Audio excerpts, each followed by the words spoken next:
Nigerians, thank you so much for joining us. Welcome to Updates with Precious. Beautiful, beautiful day to bring you updates of all the things that they share for inside Nigeria. My name is Precious Ninye, and it is always sweet my belly to bring on all the updates of things that they share for inside our country, Nigeria. And another beautiful day, we could begin break down the matter them where they happen for our country. Unfortunately, I never feel bring on a quick updates. We carry up the headlines of things that they share for inside our country, but I'll do that. I'll do that.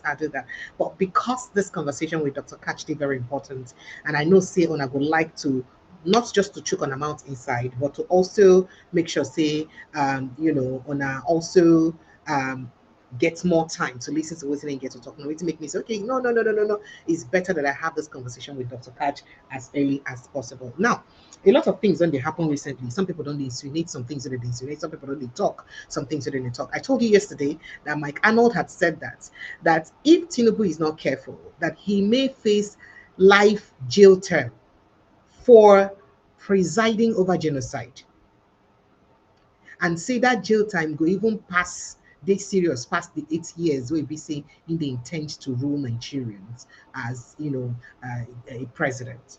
But somebody else don't come out come also talk something. And this not be the first time we hear this, not be the second time, not be the third time, because I see somebody like Henry Schultz come out to say Tinubu they go too far just to win a re-election, that he's focusing on total state capture to rule for life. And this is not the first time the president has been accused of ambition to rule Nigeria for life. In fact, some people don't even gossip and before say, if anything make President Tinubu win second term, say you don't become president for life with that. But a lot of people talk say that one not really possible because this is Nigeria. It's a democracy. And a democracy don't be tested several times and this kind of thing never happened. So we may be looking at all of these and more. And then when I come back later on, I will bring on all the things that will share for inside Nigeria. But let me invite Dr. Katch very quickly to join me in the studio. Dr. Katch, good evening to you, and thank you so much for joining us in the studio. Welcome, sir. Thank you very much. It's good to Hey, I just you, and I thank you still. thank you. I just hope that this network will get messy on us today because I would really like to get your honest opinion of all the things with the share for Nigeria. But make I first start with asking you before, without reading any headline, what will be your honest assessment of President Bola Ahmed Tinubu government? Well, President Tinubu will start from where President Buhari, and so far, uh, seems to have continued in the old ways of total capture. We have seen him sustain them, and that's the reason allies in the APC bolted out to go form the opposition ADC. We have also seen he has allowed one of his ministers, Minister for FC, to help Atiku finish the job he started, which was to the PDP. And that Tinubu has been very incompetent in lives and property, and that's why you saw the Americans had to come in, despite his government's denial of the genocide that was going. The Americans did not believe him, as he kept denying. Americans forced their boots on Nigerian soil. And today, for the first time in Nigeria's history, the time of the colonial period, Nigeria is occupied by a superior army. We're watching, we're happy, we're not there. I pray things could change, but no. And well, security is as good as we should expect. Most disappointing one is the failure of the state to protect lives and property under President Tinubu.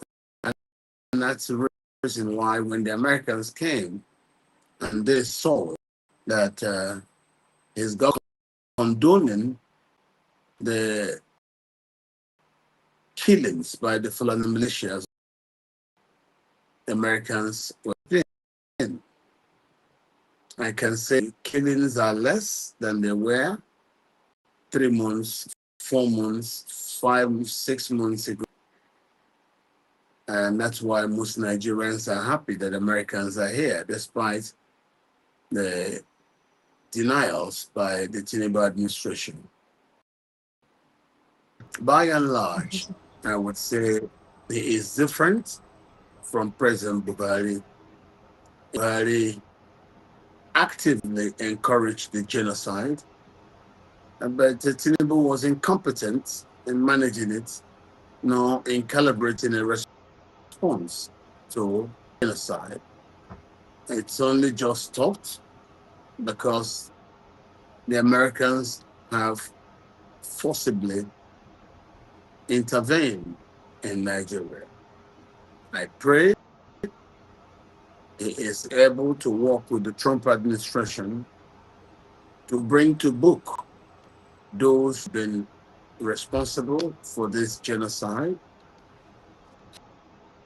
And when he refuses to bring them to book, then we will begin to say, yes, he is completely complicit in the killings, not just being incompetent in the killings, but we will say complicit.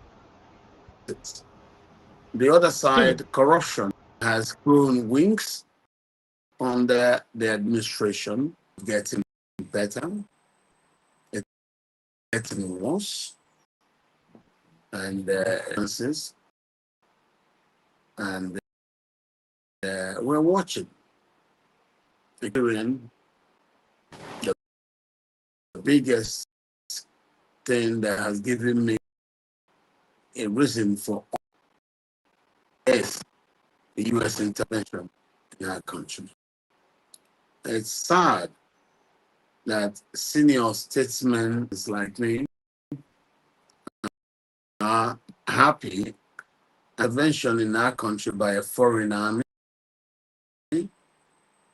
but that probably tells you we prefer that the Americans are here than to live our lives under occupation, militia, which the Americans have pinpointed that they are going to fight them. What happens going forward? If Tinubu recognizes that the genocide has, then yes, we could support him to make the arrests. No arrests have been made. Instead, we've had someone justify that his actions in supporting the genocide, working with the terrorists, something that is known to the government of President Tinubu, and that Tinubu knows about his engagement and had not stopped it. Well, we are watching. We condemn the handling of the issue by the government. I condemn Buhari and his people who set up this genocide. I condemn the Nigerians who have been paid to deny their. You see, the reasons why the Miyeti Allah were listed as part of the common television nights. So they were effectively, they were also effectively patrons and enablers of the genocide. Of course, you know, under law, is a crime. So the president, I think, is negligent. He has been negligent to actually act in a way to protect lives and property. He was negligent in protecting Nigerians who were removed from their ancestral. as Fulani militias imported populations to take over home people were ethnically cleansed from those homelands. And then the homelands, those who are alive were not headed into concentration camps, which exist till this day. I understand that most of them, like the Chinese and the French, didn't care. All they wanted was simply the advantages they could get, taking our moves, and for the French, trying to balance their losses across the Sahel. We are grateful for the rhetorics of the Americans. We are happy. We have the reversal in the genocide. It's so bad that the that was destroyed by the Buhari administration put a thing to protect lives and properties. Everybody says, I will continue to condemn those who are in denial of what has happened. All right, sir. Okay, now one of the reasons we make her ask this question now because of the conversation where I get with an American on this show over the week. And he did say something. He did say that their major grounds, or his major grounds, and the grounds of most of the people, especially some of them for the parliament, that is their congressmen. Now say President Tinubu, they deny the genocide. He is there. People are dying, whether it is Christians, Muslims, or everybody that is dying, and he's barely doing anything about it, and people are dying. And instead of face the fact that people are dying, that he's trying to, he actually mentioned something about war of narratives, that he's rather in war of narratives, because now you be the first person who talk that thing about war of narratives. And he did say that rather that the president invested in a war of narratives to try to change what thing they happen. Now, wait to make me ask you this question. So, if you say in don't try, so far so good, waiting be the things and wait he say you need to do differently? Because in the recent weeks, we don't lose a lot of soldiers. Over 100 of our soldiers don't die in 1 week.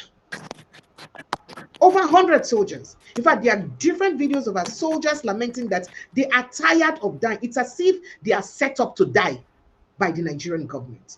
The reason I'm saying this is that it doesn't make me happy as a human being to know that maybe I will be next. Maybe you will be. God forbid. Those who are dying want people like us with blood in their vein. So what can we do if the president is doing his best? We are the whole day we make the thing they fit solve. We don't get even more deaths than before. What thing they happen, sir?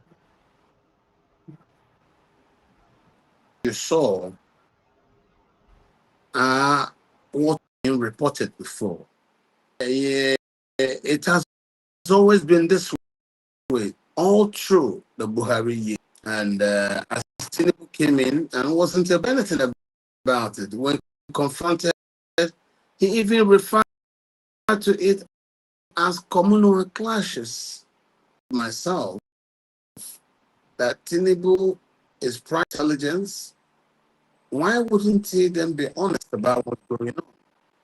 Is he denying because it's in the same, is in cahoot with the sponsors and of the genocide? Or is he denying it because it doesn't have the capacity to speak truth responsible for the genocide? Or is it that he, as a Muslim, liked the Fulani militia killings just for the sake of taking over their? Yes, there's no way the president can be exonerated from being part of the genocide because it happened right on us. And we have seen it. has denied it. His government has denied it because even though he's been silent, I believe, smarter than anything anybody. And of course, you could see the other day one of his spokesperson was disgraced. Your brother Daniel Al Boala. Jazeera, Daniel Boala. That doesn't understand. And once But I he told said him it's a made up. certain, but Go ahead, sir. So go ahead. He said he was edited. you know, well, he is from Southern Borno, Kaduna, yes. And where he's one of the Christian minorities in Borno State. as a Christian from the Mm. north, they want him to deny the killing of Christians in the Oh, north. wow. So whatever exactly what the picture was, he is a Christian and willing to say no, that's not true. Well, that's you how the Nigerian state has been organized. You can procure because I noticed a lot of our people. I've always Your that network we do. is going bad again, sir. We're losing some of the things you're saying. Well, no matter. Let me take it again. Yes, go ahead, If sir. you can hear me. Yes. I noticed that what people lacked was courage to speak the truth. But some also were really afraid for their life. The cutlass, the patrons and players of the genocide were. You can see what we're being told now by Governor Otom. He was offered 70 billion naira for him to accede to allowing. Remember, it was a grazing Yes. that they were as a mask to send that what we were having said issues. They were not grazing related issues. What we had, Buhari people trying to seize land by force from the Nigerian people and to use this land to Fulani who were coming from other parts into Nigeria. Well, and thank God we managed to capture a lot of what happened on camera. Even though they were confronted with very visible actions as committed by chairs, the brown people, and men of ISWAP, which was majorly people by, they still tried to deny, even after they were caught on those cameras. Even after the Americans came here and went to Benue to see over 1,000 people headed into a concentration camp, people say were denied. And that's why you saw when Mr. Wala was disgraced on Nigerian's side of relief. But we need to also be honest of one. In hiding and shielding the genocide sustained, the Nigerians cannot exonerate itself. I speak from a deep understanding, deep involvement. I they lose waiting you they talk. I cannot find what you It's are like trying to indict my constituency. you cannot find up to 3 people in this country took the risk to sustain the reported killing. I did that for over 10 years until the Americans agreed with me verbatim. that it was the Fulanis during the kidnapping.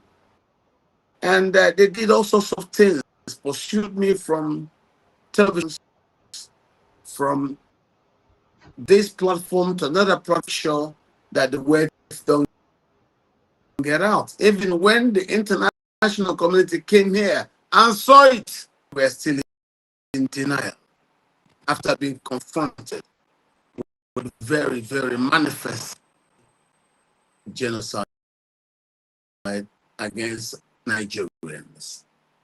Thank God, the international community are now witnesses, that I am not happy that the Tinubu administration has been in denial. Happened. And you even have Fulani leaders. See, right now, most of them have gone quiet. They're not, they've hidden, withdrawn themselves. Some ran to Egypt, went to Sudan, and others went to Turkey. They are maintaining low and then sending proxies to go make noise using platforms like the one they called the Sharia Council, the Muslim Rights Front, all sorts of fraudulent platforms are being used to push in our country. It just shows that they do not seek to coexist with others in Nigeria peacefully. You know, but we are happy. The internet cries. We are happy that Americans are now willing to do something to help our country, no matter what it is. We are grateful, and we hope that President Tinubu and his administration will turn in a new leaf and be able to work with the Americans in order to redress the wrong to indigenous people. All right, sir. I Okay. say this, Okay, go ahead, sir. there is no way Tinubu's administration can be on the same table with those who are willing to redress this evil thing that has happened if they do not come clean, be part of the people to solve the issue if they continue to stay in denial. Being in denial in suffering of those who have died, no matter what it is. All right, sir. All right, We sir. should honor. Okay, okay. We will come back to the issue of security because it's very important to pay attention to it. But let's look at President Tinubu's performance ordinarily because he had said something about him saying he would continue from where Buhari stopped and all that. And what to believe that it's not, I mean, perhaps he will not continue just only from the security aspect of taking care, ensuring our safety, but including it with economy and all of that. Now, a lot of people have accused the president of weaponizing poverty. This Ramadan season, he don't give out a lot of handouts like rice and all that to people. Do you know that people are actually celebrating it and telling him that they will vote for him again? In fact, they lay curses on anybody who will say, make Tinubu no win for second tenure. How can anybody say that? Because he has given handouts of food. And people are saying, people like Asher Yusuf and others have come out to say that the president deliberately, or the APC deliberately weaponized poverty, impoverished the people, and then decide to give them when they want to give them so that they will remain eternally grateful to them. What's your opinion on that? Well, weaponizing is not a Oh, new you agree? thing. It's true. So, of course, we saw weaponization of poverty under the Buhari administration. We saw it during. So, if politicians return back to weaponizing poverty, I wouldn't say new thing. I would say it's part of the history of Nigeria, which we know during the military dictatorship. So, saying Tinubu weaponizes poverty is like something as if Buhari didn't weaponize. The difference was it was worse under Buhari and better under Tinubu. People memories probably think that this is just when it is. No, it's not. But it has been weaponized right from the Buhari administration. So I don't see anything new about the weaponization by the government in Nigeria. Right, so it's nothing new. But let's also touch other aspect of this conversation, which is about the president being a Democrat. Now, a lot of people don't talk, say, our president not come and talk, say, him be Democrat. Him be one of those way at the forefront of fighting for our democracy. But a lot of people don't attribute the things and when don't do lately as not being so democratic. First of all, the push to almost near one party system with almost all politicians tilting towards the center, and the excuse where all of them they give when they want tilt toward the center and say they want to align to the center, so to bring development to their state. Is that to say that if you're in opposition, you will never have development? And you hear people like the Edo State governor saying that the reason he's working for the president is because the president is the one who gave him the money for all the things, the developments he's doing or the works he's doing in Edo State. Is that not his right as a governor to get those allocations, the money in a president's money? And some people will also say that the handouts or the allocation that may look like they are more now that from the administration actually depreciates in value if you calculate what they fit do back in the days. What's your opinion on that before I go back to exactly what the president just talked very shortly? Go ahead, sir. Well, president has made his administration the one that does not tolerate opposition. Your sound is bad. Your sound is bad again. Your network is really, really bad. So the sound has gone bad again. Hello, sir. Hear you. I can Okay, hear we can you. see if we can Right. manage. Yes, sir. I can hear. What I'm trying to say is that President Tinubu is from the southwest of Nigeria. The southwest of Nigeria has historically been proud of opposition. The network is bad. We cannot hear you, sir. The network is really bad, and it won't be fair that we cannot get the substance of what you're saying. I don't know what's going on. It'd be very unfair. I can. I can hear you, but it keeps twitching and it's breaking. It's very unfortunate because it's very important that we get every single thing you're saying. Oh dear, sincere apologies. I don't know why we have this network issue all the time because I wanted us to focus on this issue with Dr. Katch today and make it take as much as we could fit because of more conversations when they come around that we would like people really pay attention to because we got a second guest who could join us with Dr. Katch to also touch some things about this. And that's why it's very important that we have a clear conversation and good network. I don't know what's going on with Dr. Katch's network, but I do hope that the network can be reconnected and it will get better. So a few things where the president don't talk lately, where people don't use. Maybe take a listen to what's in him just talk. I'm glad we are all Democrats. And we all subscribe to this democracy voluntarily, willingly. And we've been at it selflessly in the last 26 years. Some of us are bruises of it, struggling for it. We went to detention, we protested, we have street organs. We went on exile and all of that. We formed NADECO. We got here. I followed the leadership destiny that God has done and chosen for me. There's no doubt about it. I'm a die-hard Democrat.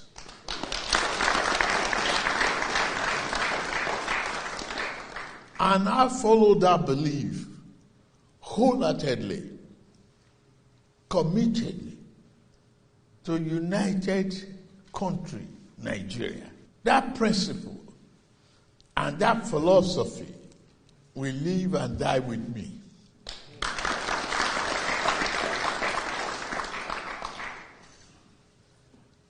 I'm glad I had you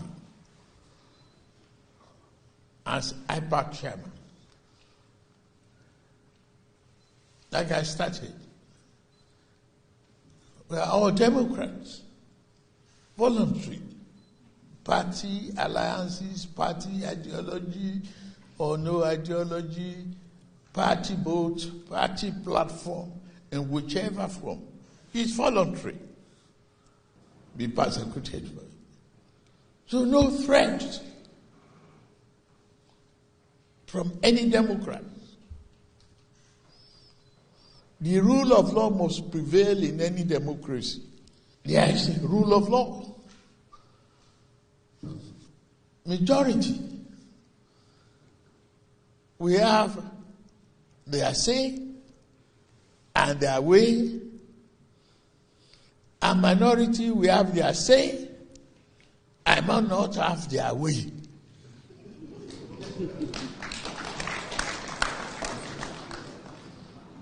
That is the sweetness, the essence of democracy. Argue, debate it intellectually, interrogate each other honestly and sincerely.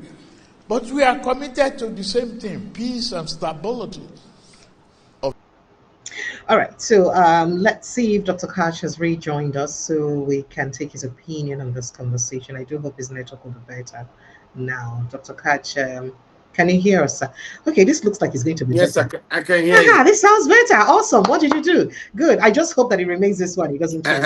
So Just in that reboot him. So in that video, President Tinubu was saying that he's a die-hard Democrat and that he's saying maintain Degidima for democracy.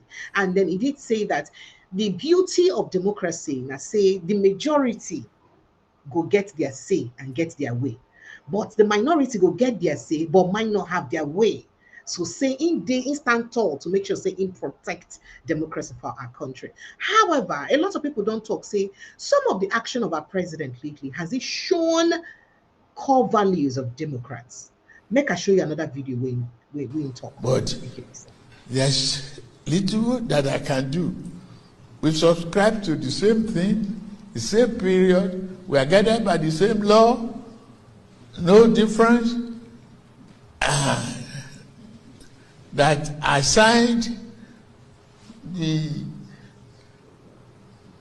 Electoral Act. I have no choice. I don't want to throw the country into turmoil of argument of nothing. There is an overwhelming majority by the National Assembly that passed the law. If I have serious question or reservation about it, I will have raised it, but I have not. I have submitted myself to the principle of rule of law, democracy. I signed. The rest is history. We meet at the polls. The game is sweet. Only when you are winning. Oh, no, it's all right. We must accommodate one another. We must help one another. We must strengthen the platform. But democracy, is it? Yes. There must be peace, stability, and commitment to rule of law. Thank you very much. To speak to the network looks like it's going bad again, but God help us. So I'd like you to speak to President Bola Ahmed Tinubu as a Democrat, based on all the things he's done. Has he kept to the rule of law in every single way? Are there ways he's flouted the rules? Are there times that he's flouted, gone against the rule of law? These are questions people are asking. Or does he just cherry pick the laws that he would obey and the ones that he will not obey? And then this thing he said about the Electoral Act, that he had to sign the Electoral Act because overwhelming majority of the National Assembly wanted it. Of course, you know what happened. You know what played out during that. The Electoral Act was put in the hands of the public. During the public hearing, overwhelming majority of Nigerians wanted that particular thing, which was direct real-time transmission of results. That's what overwhelming majority of Nigerians, and that was why the House of Representatives ab initio ensured that was what was in the Electoral Act before it was transmitted to the Senate. And then the Senate did what they did and returned to the House, and then the overwhelming majority of the party now had it.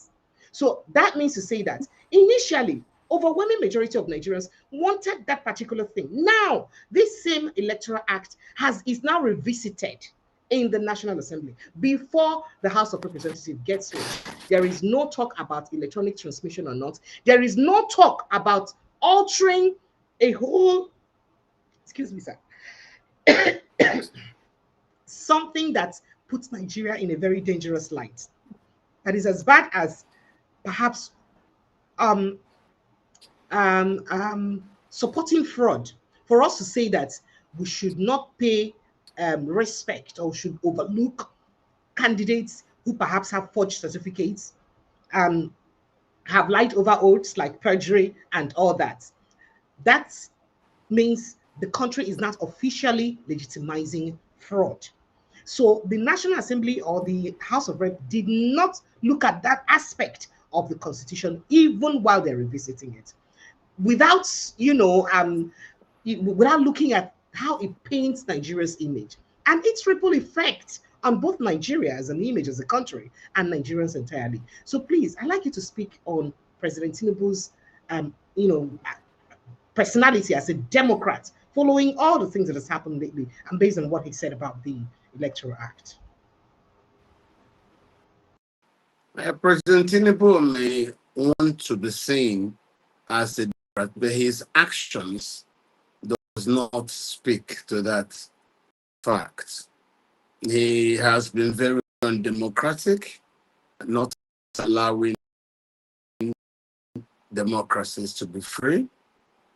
He has by allowing opposition parties to coexist alongside his incumbent party.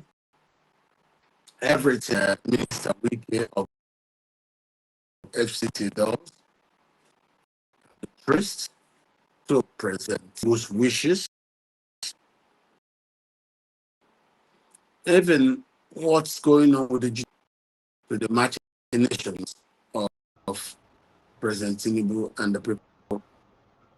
It is not fair to refer to President Tinubu so far during his tenure as president as democratic. They are not. Those do put him in good light. He might say that replaying and continuing what President Buhari did, that is said to be what the APC as a party thinks is them to buy. I think that leaves a lot. Dr. Katch, we're not enjoying your conversation. I need to call you over the phone to join me instead, because we need to hear what you're saying very fully. This network, our village people, I don't know why you be saying anytime when you there around. Well, the network, every time the network has been this way. I don't know why. I don't know why. But meanwhile, when we're talking backstage, the network will be good. But when I bring you on stage, it will be bad. I don't understand. So I am trying to call you on WhatsApp. Let's see if I can't call you on WhatsApp, then I'll call you directly, because it's important that we get what you're saying fully, so that we go fit make a sense or not so much sense, depending on what some people will think about what you are saying. So sincere apologies, Nigerians.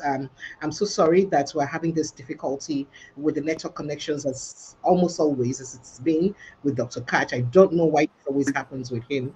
It's so sad that it's happening, but let's see if we can call him over the phone to join us, because it's important that we have a very, very, very clear conversation.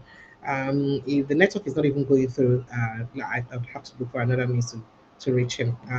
My village people cannot do this. I pass them. I get like 50,000 naira credit. I would call normally. I would not agree. I'll make sure this conversation happens. Sincere apologies. I'll make sure that we sustain this conversation, because it's very important that we pay attention to what's going on. Dr. Katch, can you hear me, sir? Yes, I can hear you. All right, so let's have you repeat what you tried to say about President Bola Ahmed Tinubu. We lost a lot of what you said because of the network connection. Okay, what I'm trying to say is as difficult as it is, the action of President Tinubu during his time as president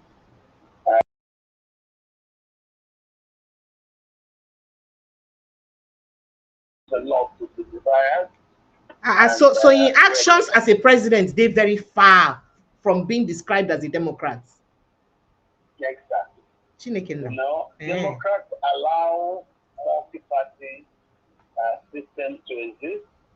Tinubu does not allow for other parties to coexist, and that's just a fact. So, and that's why you're seeing quite a lot of Nigerian politicians seeing that some kind of magical instrumentation have killed the other opposition parties, are all just running into the APC. Or you would not have it like they want to travel. And then suddenly every single vehicle at the motor park, some are missing their tires, some have had their engines removed mysteriously, some of them, none of them seem to be fit to travel. Suddenly, so those who want to get out to the venue that everyone is traveling to at the destination must just follow the only available bus that's good. I guess why you see everybody joining the only available bus that's allowed to exist, which is the incumbent party. So I don't think we can claim that these things have happened just magically. No, they were instrumented by President Tinubu, party, henchmen, and of course, without him actively supporting it, I don't think the democracy will have become this comatose. Okay, so how about, yes, how about in terms of arms of government? I mean, we know that one of the core values of democracy, it's the separation of power. Well, you have the legislative, the judiciary, the executive. Would you say that the power separation has been very effective under President Bola Ahmed Tinubu? There is no separation of power. Under Tinubu, no separation of power. No, the under Tinubu there's no separation of power. Both the judiciary and the legislature have all become extended appendages of the ruling party. So I don't really think you can honestly say there is separation of power. No, it doesn't make it. Oh my goodness. Then why does that place us in Nigeria, sir? Well, it is an honest admission that suddenly in the middle of the experiment, we now have people who came in, seized the democracy, stifled competition in democracy by not allowing other parties to exist, seize the judiciary, and also seize the legislature. And that's happening right underneath our nose. So we simply are existing, and a lot of people are too afraid to speak out, and maybe they become accustomed to living in bondage. So I believe that nothing lasts forever. There was a time when we had this kind of situation under General Sani Abacha, and suddenly Abacha was no more. So I think we've been here before. When we have men who become total rulers that do not allow for alternative platforms to exist. We're here now. And so let's just keep watching what goes on. Our only small hope is that the international community are taking notice and the Americans have intervened. All right. Now, talking about the intervention of the Americans, Dr. Katch, I'm so sorry to cut you because I like us to be quick with this. Someone else will be joining us. I did interview an American over the week, Mike Arnold, former mayor of Blanco. He was here on the show. He did say quite a lot about President Bola Ahmed Tinubu. He said that the number one grounds they have is that they feel that he's presiding over genocide and denying the genocide. How can you be in a country and your people are dying? And we can't see the practical efforts as a chief security officer that you are making to ensure the safety of your people. And then rather you say that, no, this is no genocide against Christians. Okay, whether it is genocide against Christians or genocide against Nigerian people generally, are people dying? What are you doing about it? he did say quite a few things. Let me see if I can get highlights of that so you listen briefly, sir. Let me just to do the same thing. highlights of that. They suppress the truth. They lock people up for speaking about this stuff. No, Mike. No, Mike. You can't. This would get to the Nigerian government. So you are accusing Nigerian government of suppressing the truth about the torture and the massacre of its own citizens. Is that what you're doing publicly? Absolutely. They're spending. They signed a $9 million lobby deal to hide the truth in Washington D.C. They deny any of this happens because it will bring them down. There should be Nuremberg-style trials in Nigeria, and many members of this administration would be found guilty of facilitating, hiding, and benefiting from genocide. No doubt about it. And you know what? Different people have different motivations. The Nigerian government itself issued a report a year and a half ago saying that, and in fact, who tipped me off to this was President Goodluck Jonathan in his living room in Abuja in May of 2024. He leaned in and said, look at the minerals. They're looting the minerals from the north, blood minerals. And sure enough, the Nigerian government says at least $9 billion a year in minerals are being looted from the north by the Chinese mostly. And at least 10% of that, $900 million a year, goes to pay for the corruption to cover it up. That's what Goodluck Jonathan, and that's what this government report told me, that the Nigerian government itself issued this report. So yeah, there's people getting extremely rich off of this. And you go to the north. In fact, it was the vice chancellor at Plateau State University in Bokos, the community of the Christmas massacre. We were standing out there on a campus and said, "Look at the mounds of dirt. That's where these massacres took place. They go and massacre a village, and the next thing you know, the bulldozers show up and start strip mining." So it's not. There's three main factors that drive this. Radical Islam is what compels the people on the front line to swing the machetes and pull the triggers. But behind that is people getting exceptionally wealthy off of blood minerals. And there's also political realignment. As they drive these people out, they put the jihadis in there. They give them each 4 wives and tell them to reproduce. They're shifting the electoral base. That's strategic. They're looting the minerals and getting rich off it. That's strategic. And then they're using the Fulani militia as well as the other groups, the ISIS and Al-Qaeda and Boko Haram, to go and be the enforcers, just like the British did back in the day. It's the same demonic machinery that's killing your country, and I'm fighting against it. This is crazy. I haven't heard anything like this before. But moving on. Not like I haven't heard. Yeah, I would not admit hearing any of this. But moving on. I'm sure you have visited IDP camps. Nigerian government will tell you that we are certain we have an existential terrorism issue by criminal elements. That's what they will say. And this doesn't have anything to do with any particular religion or race. It is just something that some criminal elements are doing. Sir, what's your response? That's why they yell Allahu Akbar when they're hacking these people to death. What's there to gain by burning down a church, burning down a school? They also burn mosque. That's just, I believe that's first, not true. Maybe 1 or 2, but not 19,000.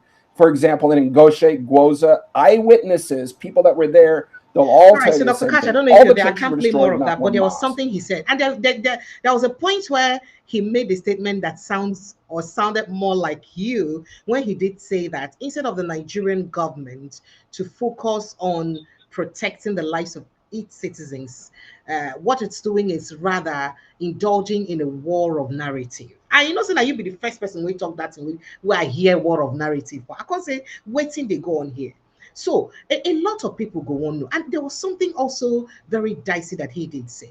He did say that when it comes to security, that's in fact most times that is as if there is nothing that can be done without the consent or the approval of the knowledge of the Sultan of Sokoto. Is that correct, sir? Because I think that's preposterous. Well, that's not to say it's preposterous.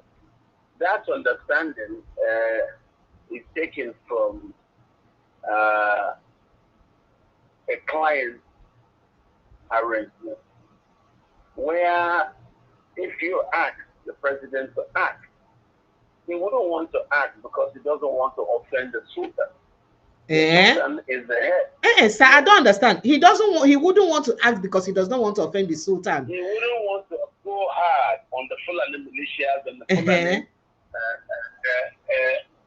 patrons of this jihad. because if he does that, he may come into direct conflict with the patrons of the Fulani establishment. Why? Why are these people not killing people? Soldiers are dying. The Sultan himself was once a soldier. Yes, you could say soldiers are dying. The reason is, most times if you really, just like the kidnappings and whatever, for you to get to those kidnappers, sometimes you have to go through a Fulani patron. And that's why you see, like, expressing that frustration. Nobody wants to go arrest these patrons without thinking that he could offend their leader, who is the Sultan. That's why sometimes the words on the street will be, no, don't do this, don't do that, don't arrest that man, don't hold him, let us appeal to his leader, who is the Sultan. Maybe the Sultan will call the name and there will be some polite words. This has been the reason why Nigeria went down. Instead of acting to arrest the situation, you start thinking of who could be offended. Should we act? And this is the problem.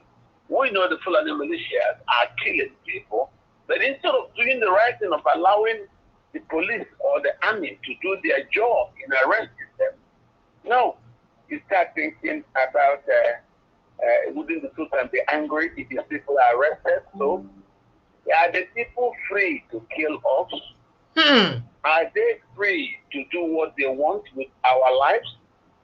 Is it that you think if you do the right thing, the head of the Fulani establishment, being the Sultan, will be angry? This is the issue.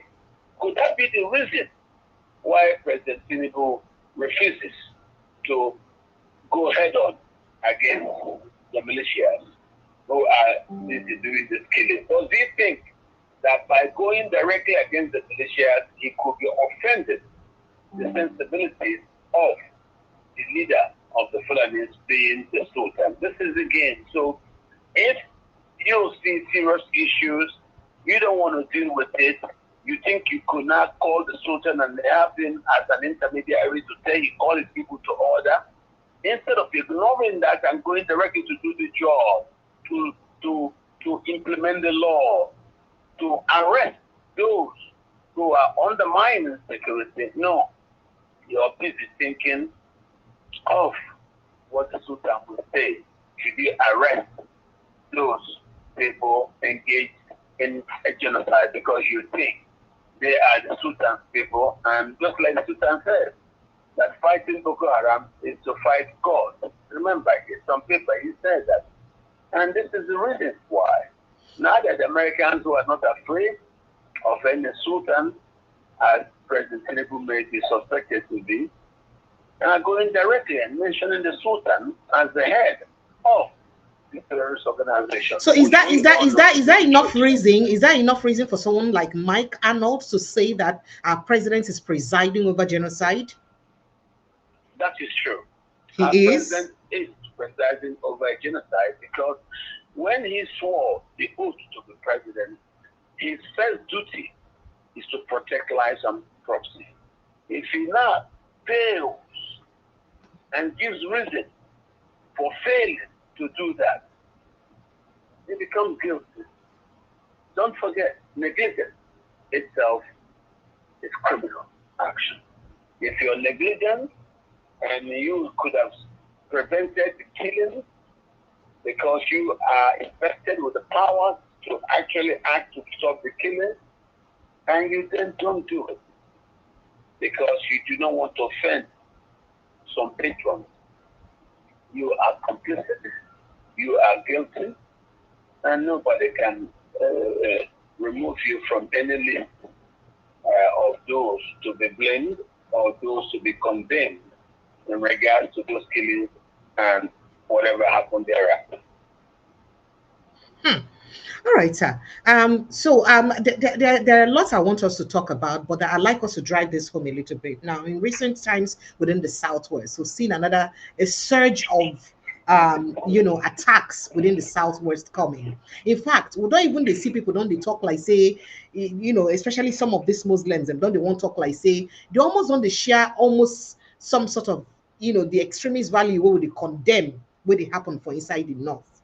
What do you think when they cause them? I did play a video for you last time when I told you a particular imam said that if a Moshano let themselves to be Islamized, say what in they see, they no go, peace no go day. And people are saying that what is now, I thought Yoruba Muslims have been one of those who will talk and then be the most peaceful religious people. We will get Christian, Muslim, traditionalists, live together without problem. What do you think say they bring to this new rise of extremism right now for the Southwest?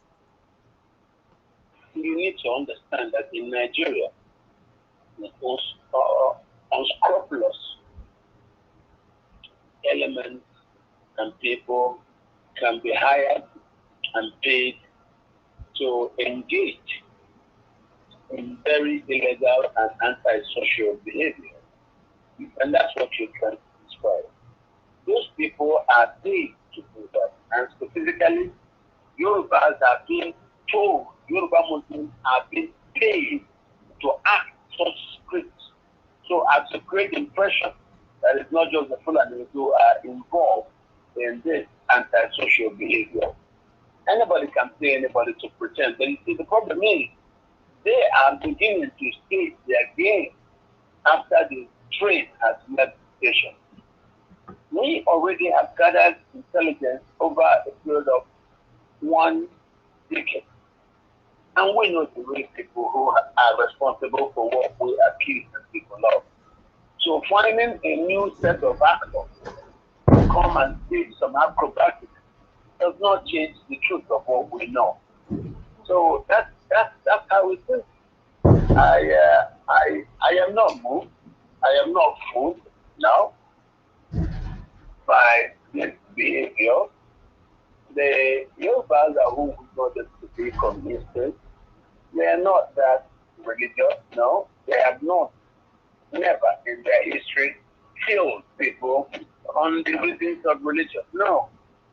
And Nigerians, if you ask me, honestly, very liberal when it comes to issues of religion. But because Fulani leaders try to divide us based on that religion, pretending that the religion is their platform, yet they are not religious. Tomorrow being Friday, they won't go to mosque. In the houses and others that go to mosque, they are religious. The Fulani manufactured mosques. Okay, so never mind. So he tries to use religion as his platform. Look at the Fulani who came to Nigeria only just yesterday, now trying to claim that came onto the head of everybody in Nigeria, the religious head of every Muslim in Nigeria. Islam came to Nigeria 700 years before the Fulani came to Nigeria in 1804. And it came to Yoruba land much earlier than it came to the north. Islam was in Hausa land for 700 years. It came to Mali. So how could the Fulanis who came after the British came there to suddenly not say that they are the leaders of Islam in Nigeria? How is that possible? How? So the Yorubas don't become Muslims even before the Fulanis come into Nigeria? Yorubas were Muslims for over 700 years before the Fulanis came to Nigeria's shores. That is the truth. Same as also in northern Nigeria. Islam came to the Yoruba land from Mali. And it's been here for 700 years before the Fulani. So how did we come about the Sultan being the head of Islam in Nigeria then, if that's the case? Well, it was the soldiers. The soldiers put that, when the British left, and they left the Fulanis in the north, and because when our fathers started agitating for independence, it was mostly people in the south that were agitating for independence. The people in the north didn't, even when Akintola led an action group committee to protest the Fulanis voting against Anthony Nairo's the proposal for independence. It was the Fulanis who still organized the violent Kanu riot that was in 1963, and that killed several people. It was so violent, and that was what convinced the British that, look, We can actually use these people to stop those who are against us. So when the British left, it was the South that got freedom. So the Fulanese who were hired by the British to help them to pretend over the House of State. Basically, Zauzau, Rano, Kanu, Katsina, Zamfara, and the people who said no was the Fulani said no, because the British employed them to be the administrators over the House of State in what we refer to in history as indirect rule.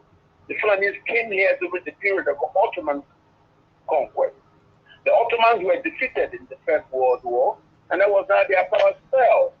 So, and that's after the defeat of the Ottomans, that's when the Allies now created New Turkey in 1923-24, created Israel in 48.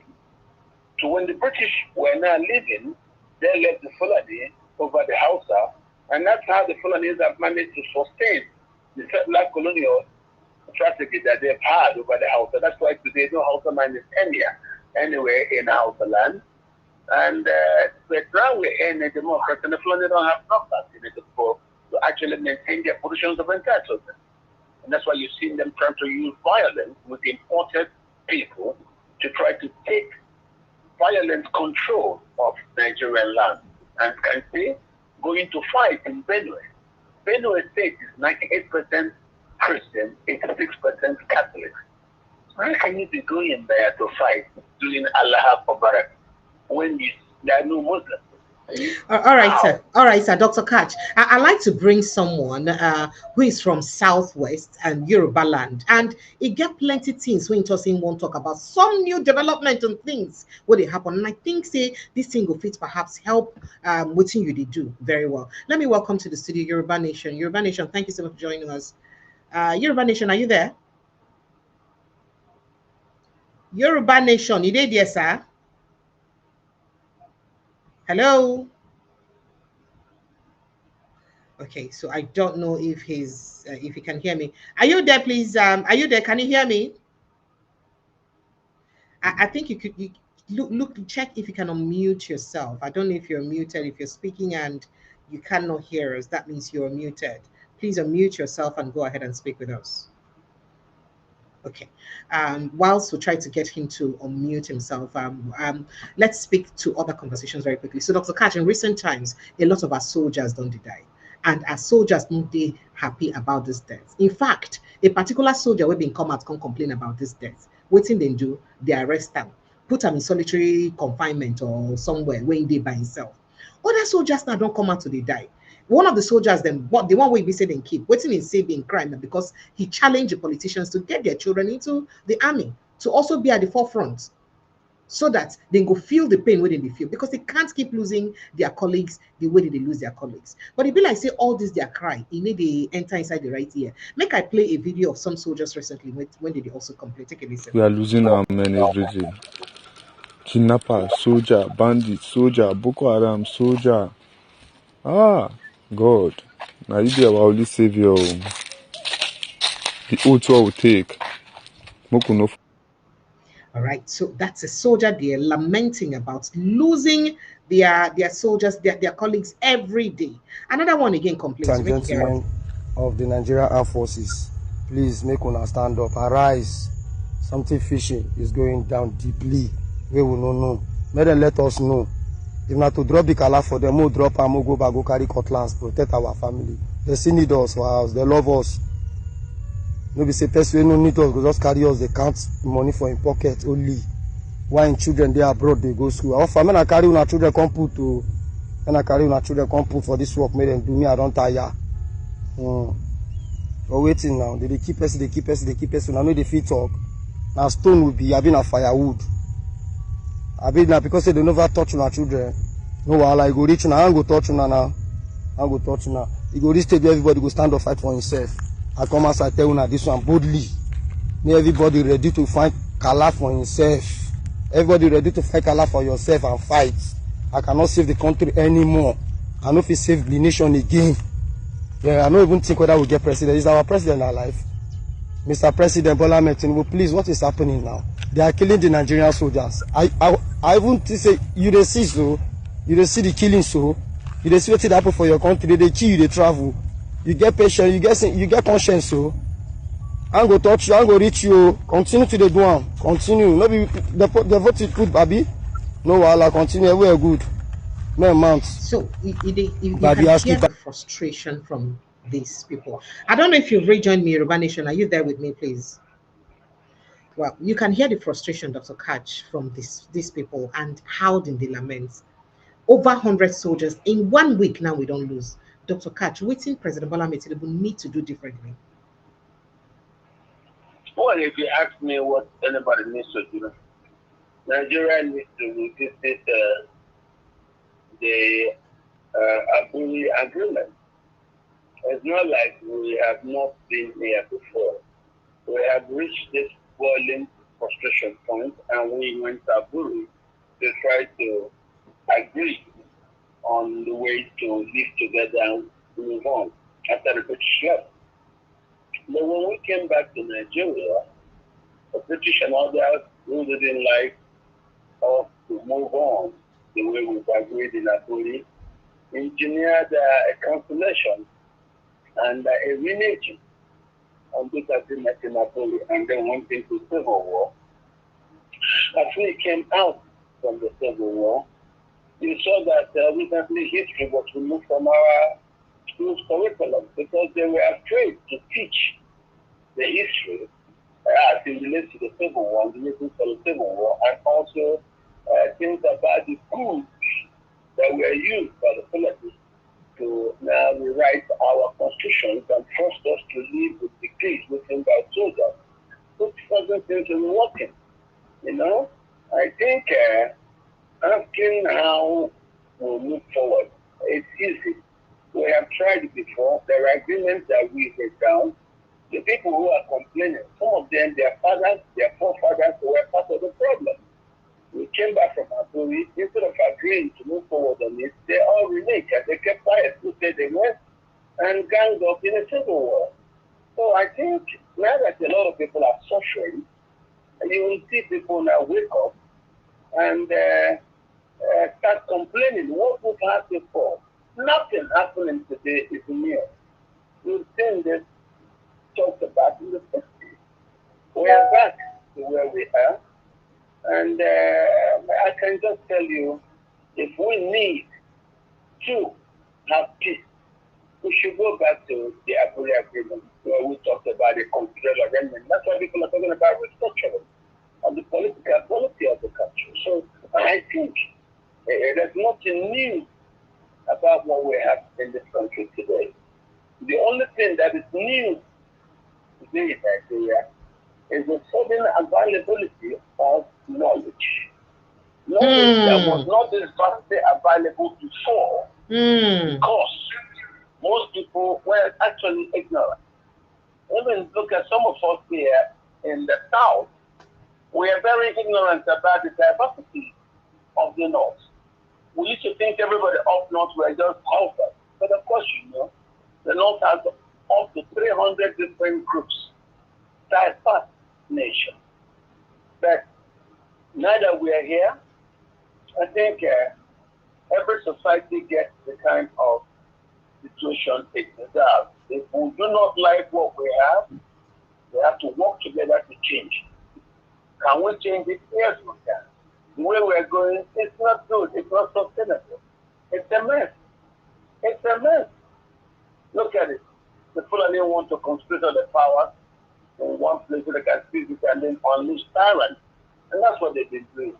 So for me, I'm going to say, as bad as it is, the lessons that we are taking away from all the stories of suffering, human pain, killing, genocide, is that we cannot run away from the guilt of this issue. We were silent. We could have helped ourselves in the 60s. We could have spoken things with one voice, but we did not. Pretentiously behaving like we knew what we were doing. Today, it has to take the Americans to come in to stop the genocide that was going on in our country. So what do you expect those who are denying it to say? The genocide in Uganda was denied by those who were responsible for the genocide. But so in Nigeria, if they deny the genocide, we will also learn. We will learn. We will learn the silence of our friends who will talk, will speak up in condemnation of the genocide being committed against Nigerians. All right. So whatever we say, there's nothing new in what's happening in Nigeria today. Okay, but I'm still yet to get your clear explanation as to what the president can do differently. However, let me ascertain if the other person is on the line. Are you on the line now, Yoruba Nation? If you're not there, let me know. Are you there now? Can you hear me now? I can't hear your voice. If you're there, please kindly let me know. Okay, so I would love to hear from you, Dr. Katch, what he may need to do differently, because talking about Abura Accord, he's already almost in line, towards that direction, because we don't see the near implementation and the push for state policing will be one of the things we hear saying at the content of Abura Accord. That is ability to secure, each region by the region. Or do you think otherwise?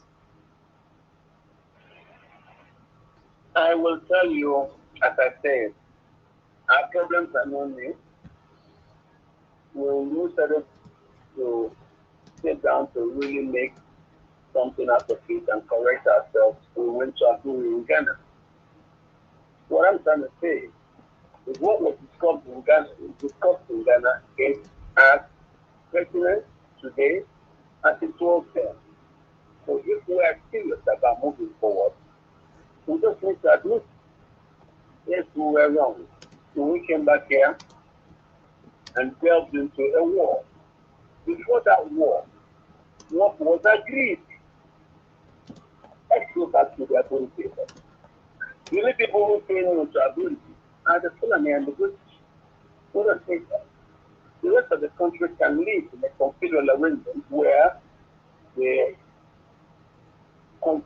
confederating units can be autonomous on their own first, and we can cooperate at the center in things like defense, customs union, and common, what would I say, central banking, and what else is there? And probably, yes, a few things. We don't need too many things. Defense, central banking, customs union, and whatever we think makes sense to be federal, in the federal area. The other things should just leave the citizens so that we can actually have the people participate in governing themselves. We should be a consideration. That's what we should do. We should be a consideration. All right, sir. Mm. All right, sir. I do hope that will work for us, and I hope that will indeed bring the solution that we so much desire to get. I don't know if you can still hear me, Yoruba Nation. It's tiring. Yeah, I can. I can. Can you hear me now? Wait to hear you tired now. What's happened now, Oga? It's just my system is acting up.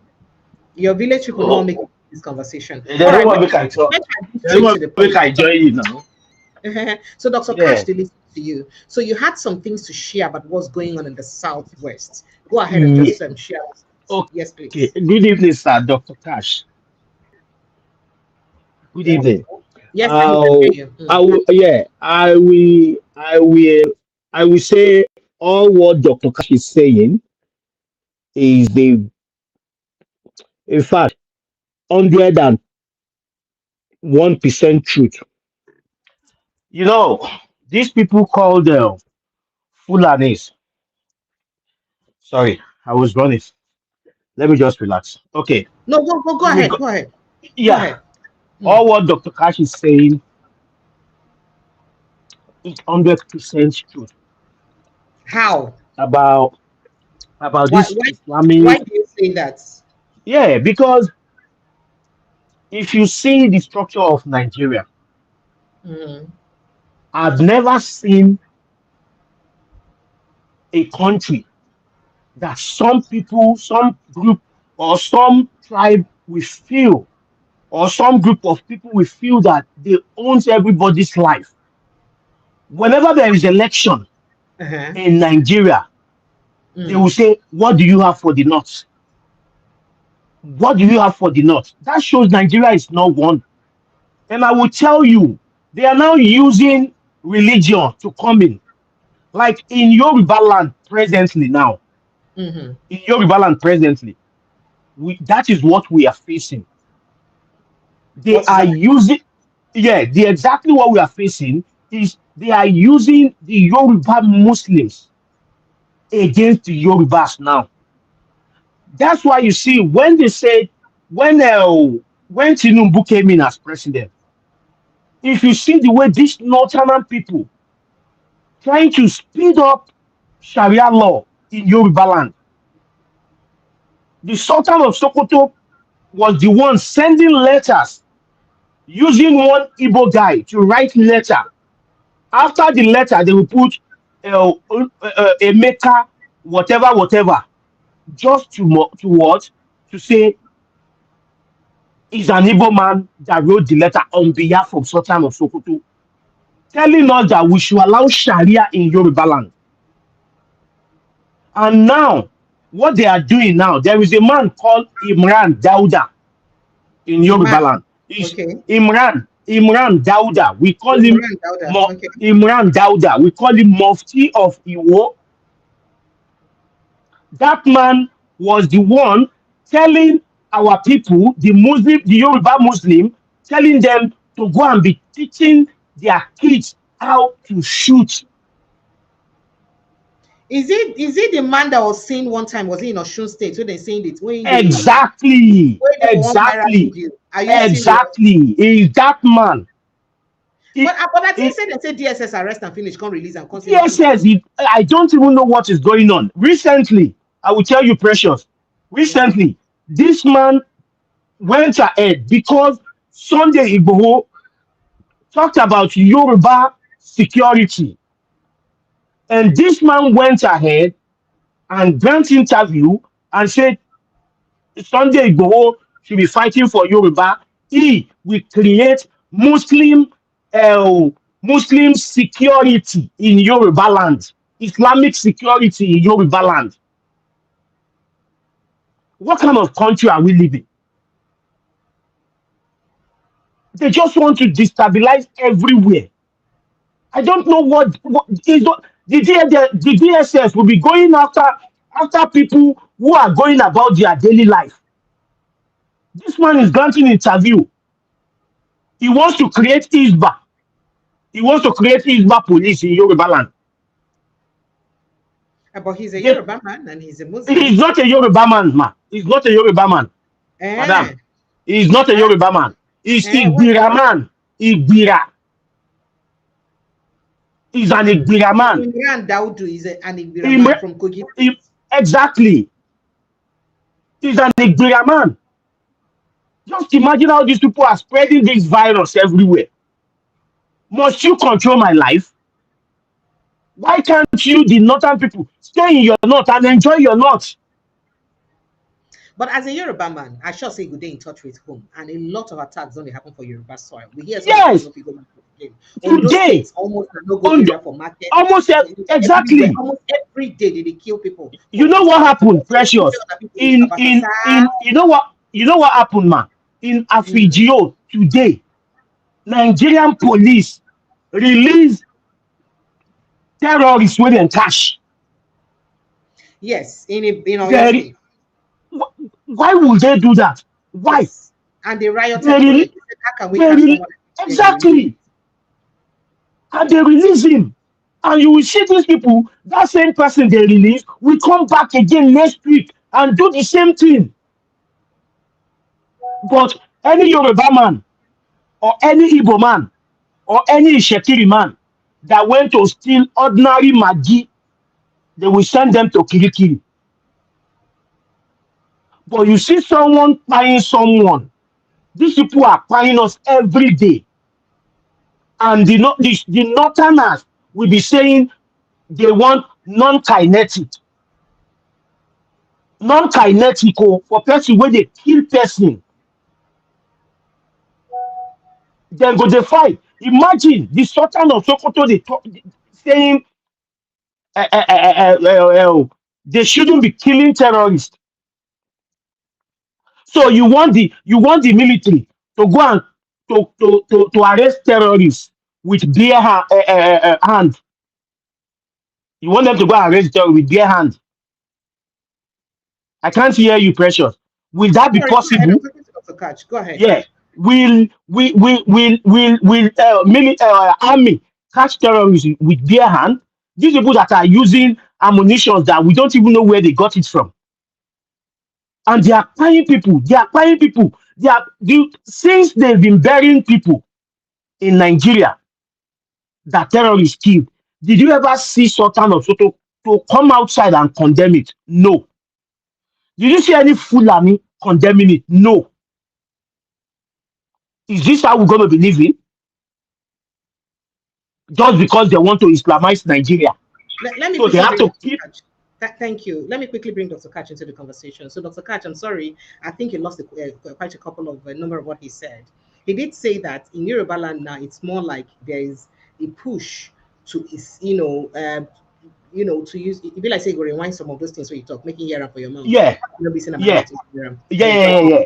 Go ahead. Now, and the rest exactly. Of kindly summarize, please. Yeah, if Dr. Katch could remember, immediately Tinubu came in, the Sultan of Sokoto started pushing for Sharia in Yoruba land. Started pushing for Sharia in Yoruba land, trying to start from Ibadan. We rejected it. And they are using some of their elements, like the guy in Iwo, Imran Dauda. That guy is from Kogi State. They planted him in Yoruba land so that he can destabilize us. So just for clarity and context, he said he's the same man that we heard that DSS invited once that we saw in a exactly. They invited him when he was campaigning in support for Palestinian. You remember? That was when exactly.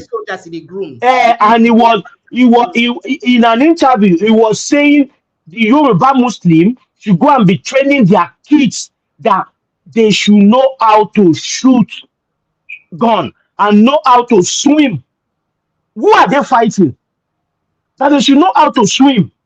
They should know how to shoot gun. That they want to create Islamic security network in Yoruba land.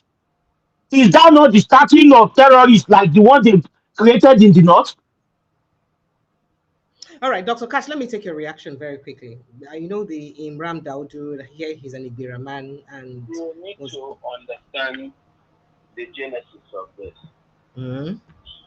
When we, after independence, go ahead, sir. Okay. Hello, sir. Hello, sir. The network wahala don't reach this place. Hello, sir. Can you hear me? Our village people, you see, they don't want me to be great. They don't want this show. They don't. Yeah. Let me continue. Yes. Yeah. So now look at it now. The people that they caught in Afigio, the people caught them red-handed with ammunition in the bush after a failed kidnapped. They failed and they took them to the police and police released them. They took them on the 9 and police released them. Today is 12 and police released them. And these people will be telling us, look at I will tell you, I think yesterday or a day before yesterday, they still kill people in Kwara. They still kill people in Kwara. What kind of country is this? All right, Yoruba Nation, just be on the line. Let me bring Dr. Katch back. Dr. Katch, are you here? Can you hear us? I can hear you, but I don't know if you can hear me. Can you hear me, sir? Okay. Awesome. So you were saying yes. Go ahead, sir. What you're hearing, what you're seeing from Yoruba land is not new. Okay. Mm-hmm. At the at the inception of national politics, when we got independence in the 60s, Yoruba politics was led by Chief Obafemi Awolowo. He was the most prominent of leaders who came. Mm. And but as you saw, the Fulanis were not comfortable with him. And when he appointed Chief Akintola, you heard what Awolowo said in his book. He was disappointed. He was misled. And so there's always been that fight pushed by people in the north. Said the Yoruba Muslims against the Yoruba Christians. After the Civil War, the Fulanis will only deal in Yoruba land with the Yoruba Christians and Muslims. So you saw them propping up Abiola, propping up Arishokala, and now we have Tinubu. So do you think that the only reason why the caliphate supported Tinubu is because he's a Muslim, not because they think that power should go to the south? Is that what you're saying, sir? No. They don't share power with anybody. It wasn't just that. And Tinubu came in. If you check, those who supported People mostly in Yoruba land, Yoruba Christians, like Obasanjo, Sir Ayo Adebanjo, yes, and the rest of the leaders like that. So I'm not surprised at what I'm seeing. If the Yoruba Muslims think their access to power will come through the Fulani, you're seeing it now. And as you can see, if there are no Yorubas willing to be used to do what you're now hearing in Yoruba land, violating other Yorubas by trying to force them to accept what is not historically part of their culture, part of their way of life, I don't think you're going to do it now. If those who use violence to use the jihad to force the things on our neck are not successful, I don't see how all these hired acrobats will succeed. The Yorubas have been known to be very liberal when it comes to issues of religion. Yorubas were the first to embrace Islam because Islam came to Mali and came first to Yoruba land. But you can see that Yorubas are very liberal. They live and let live. So all this new acrobats we're seeing now about Islam in Yoruba land are only coming now after the Fulani Jihad. So I think I don't want to believe what I'm hearing, and I'm not going to judge Yorubas for that. I know them for that. I grew in Lagos. I had all my children in Lagos, and I can tell you, I know the Yoruba. What you're seeing are all promoted by outsiders. It is not in the way of the Yoruba to be violent about religion. The Yorubas embrace Islam. They still kept their culture. That's why they are different from the Fulani. They embrace Islam, but are still very tightly aligned in embrace of the Yoruba culture. So what we are seeing is new, is not real, is artificial, and is not sustainable. I think Tinubu being president also has part of it. Probably that's what he was told, that he needed to promote Islam, just like Adebanjo was used. And when Adebanjo overstepped his bounds, you saw what happened. So I don't know who is struggling to become the new Baba Atini of Yoruba land. All I can say is what you're seeing, it is not true.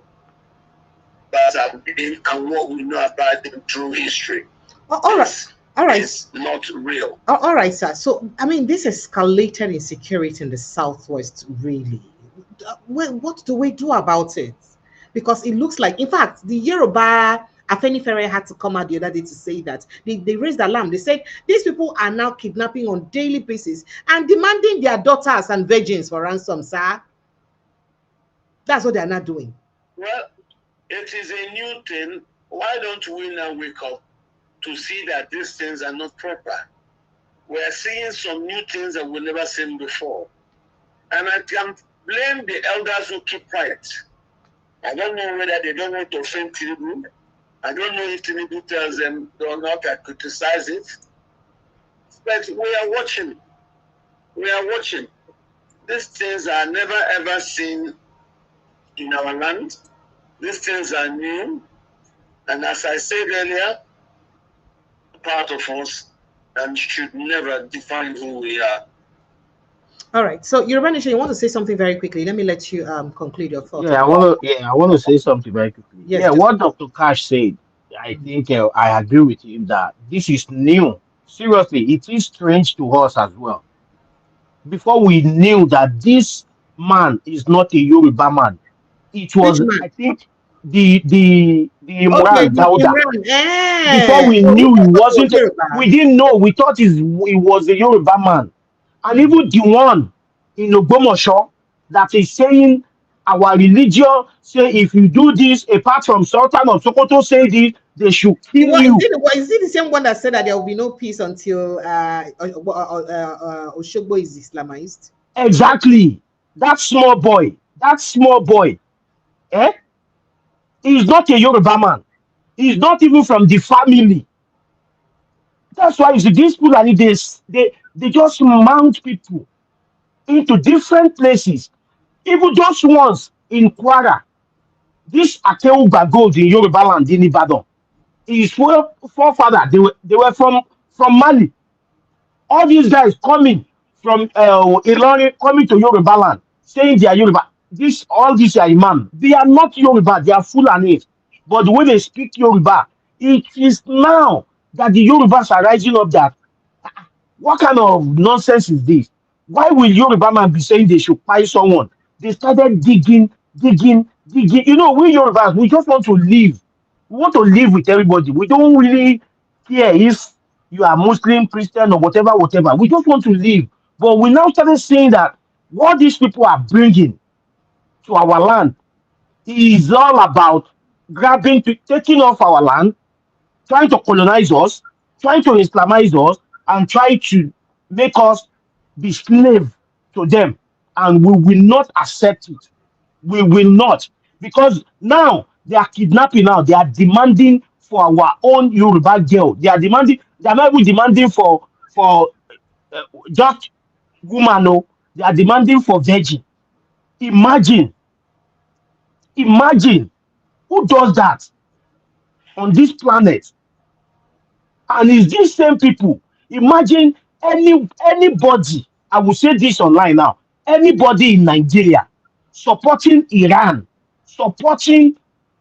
being against America is an evil.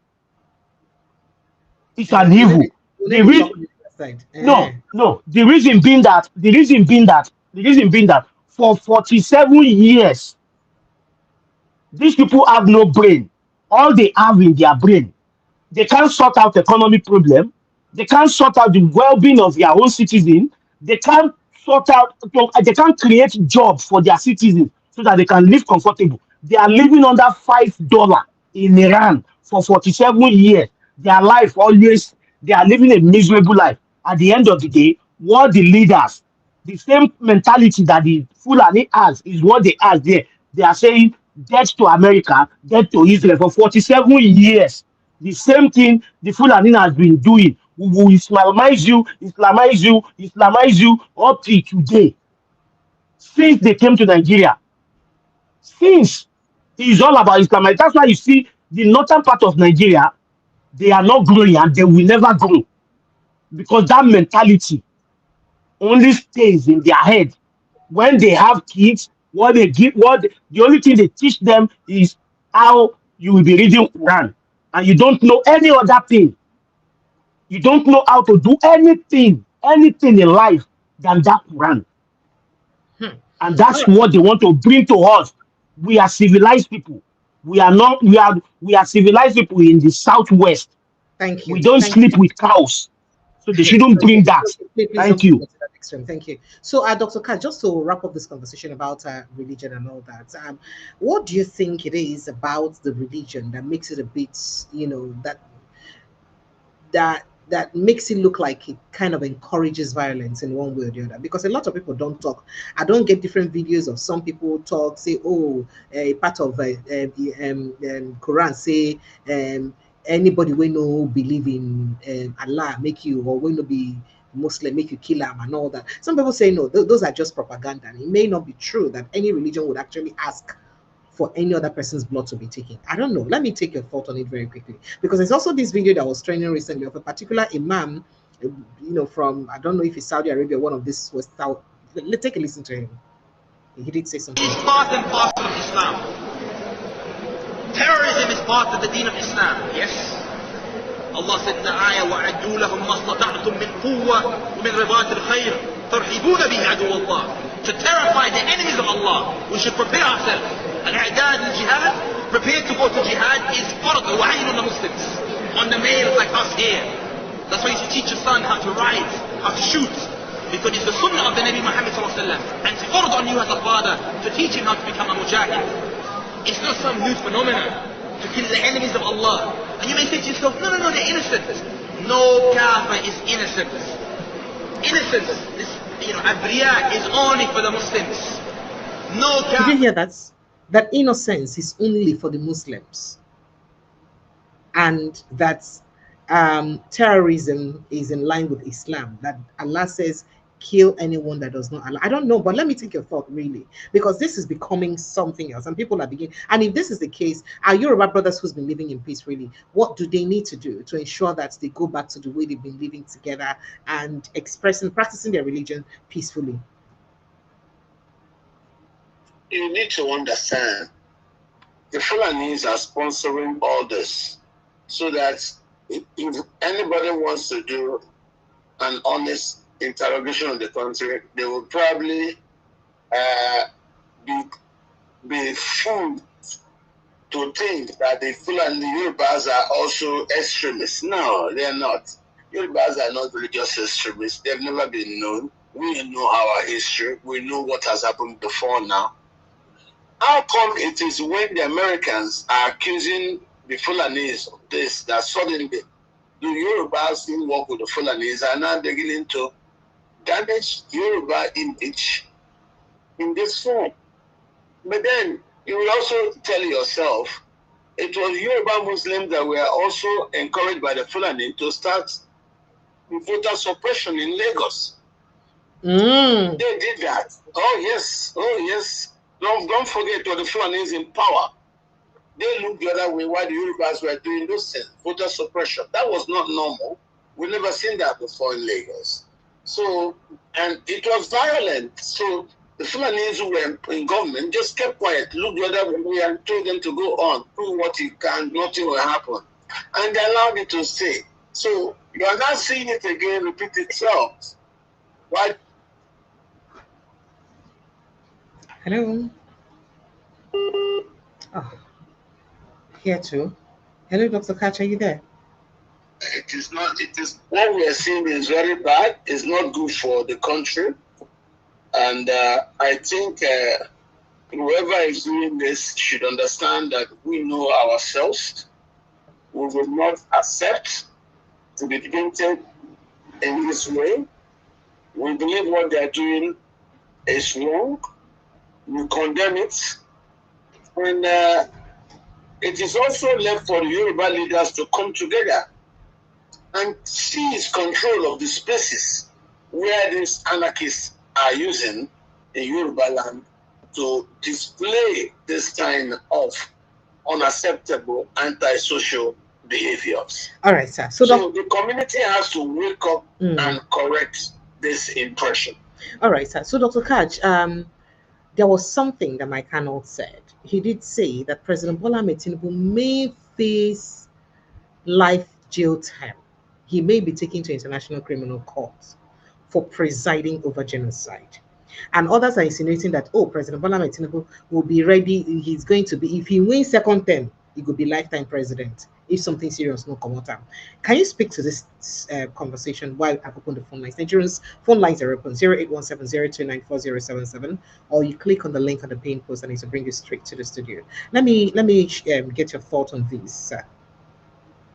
Nobody can be lifetime president of Nigeria. If it were possible, Buhari will never give up power. I agree. Nigeria's democracy is forcing a lot of awareness, and you now have a young generation that is not willing to be as quiet as their fathers were. I can tell you that if there's going to be a revolting, violent change country, this is the time. Because we suddenly now have the best educated generation, that is the most aware, the best informed generation, who are asking several questions during the age of the internet, which I also believe has brought a lot of awareness. Tinubu nobody can achieve life presidency in Nigeria. It's not going to work. It's not true. Just forget it. All right. So in terms of facing that, okay. I was going to ask you in terms of the crossroads. Okay, sir. And with the Americans here now, you can be sure that nobody can do such. Let the Americans embed themselves well, then you will start seeing things change. They've been wanting to come here since Obasanjo. They are finally here. They are not here to help dictators or anybody for life or lifetime presidency. You see, when people say this, they say it because they are not yet conscious that our country is currently occupied by a superior army. Sir, the superior army are being superior. The superior army, are they here to protect our interests or to fight for their own interests? That's what people are saying.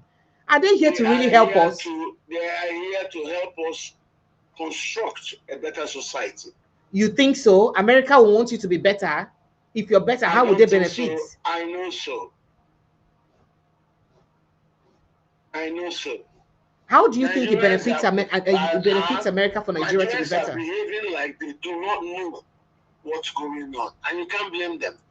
I know that the coming of the Americans simply will open a new page in our life. I am happy to work with the Americans than to be under Fulani occupation. All right. So back to the question I did ask about the ICC and all that. Do you think there will be that push? If there will be that push, to take the president to the ICC, maybe after his tenure, or even while he's still in government, why did they not do it to Buhari? Why Tinubu? Why Tinubu? Yes, sir. Well, what we see, we have people who lie. They told you that they are willing to tolerate anything from a man who shares same religion with them. And so Muslims were told not to protest against Buhari. But historically, human beings who are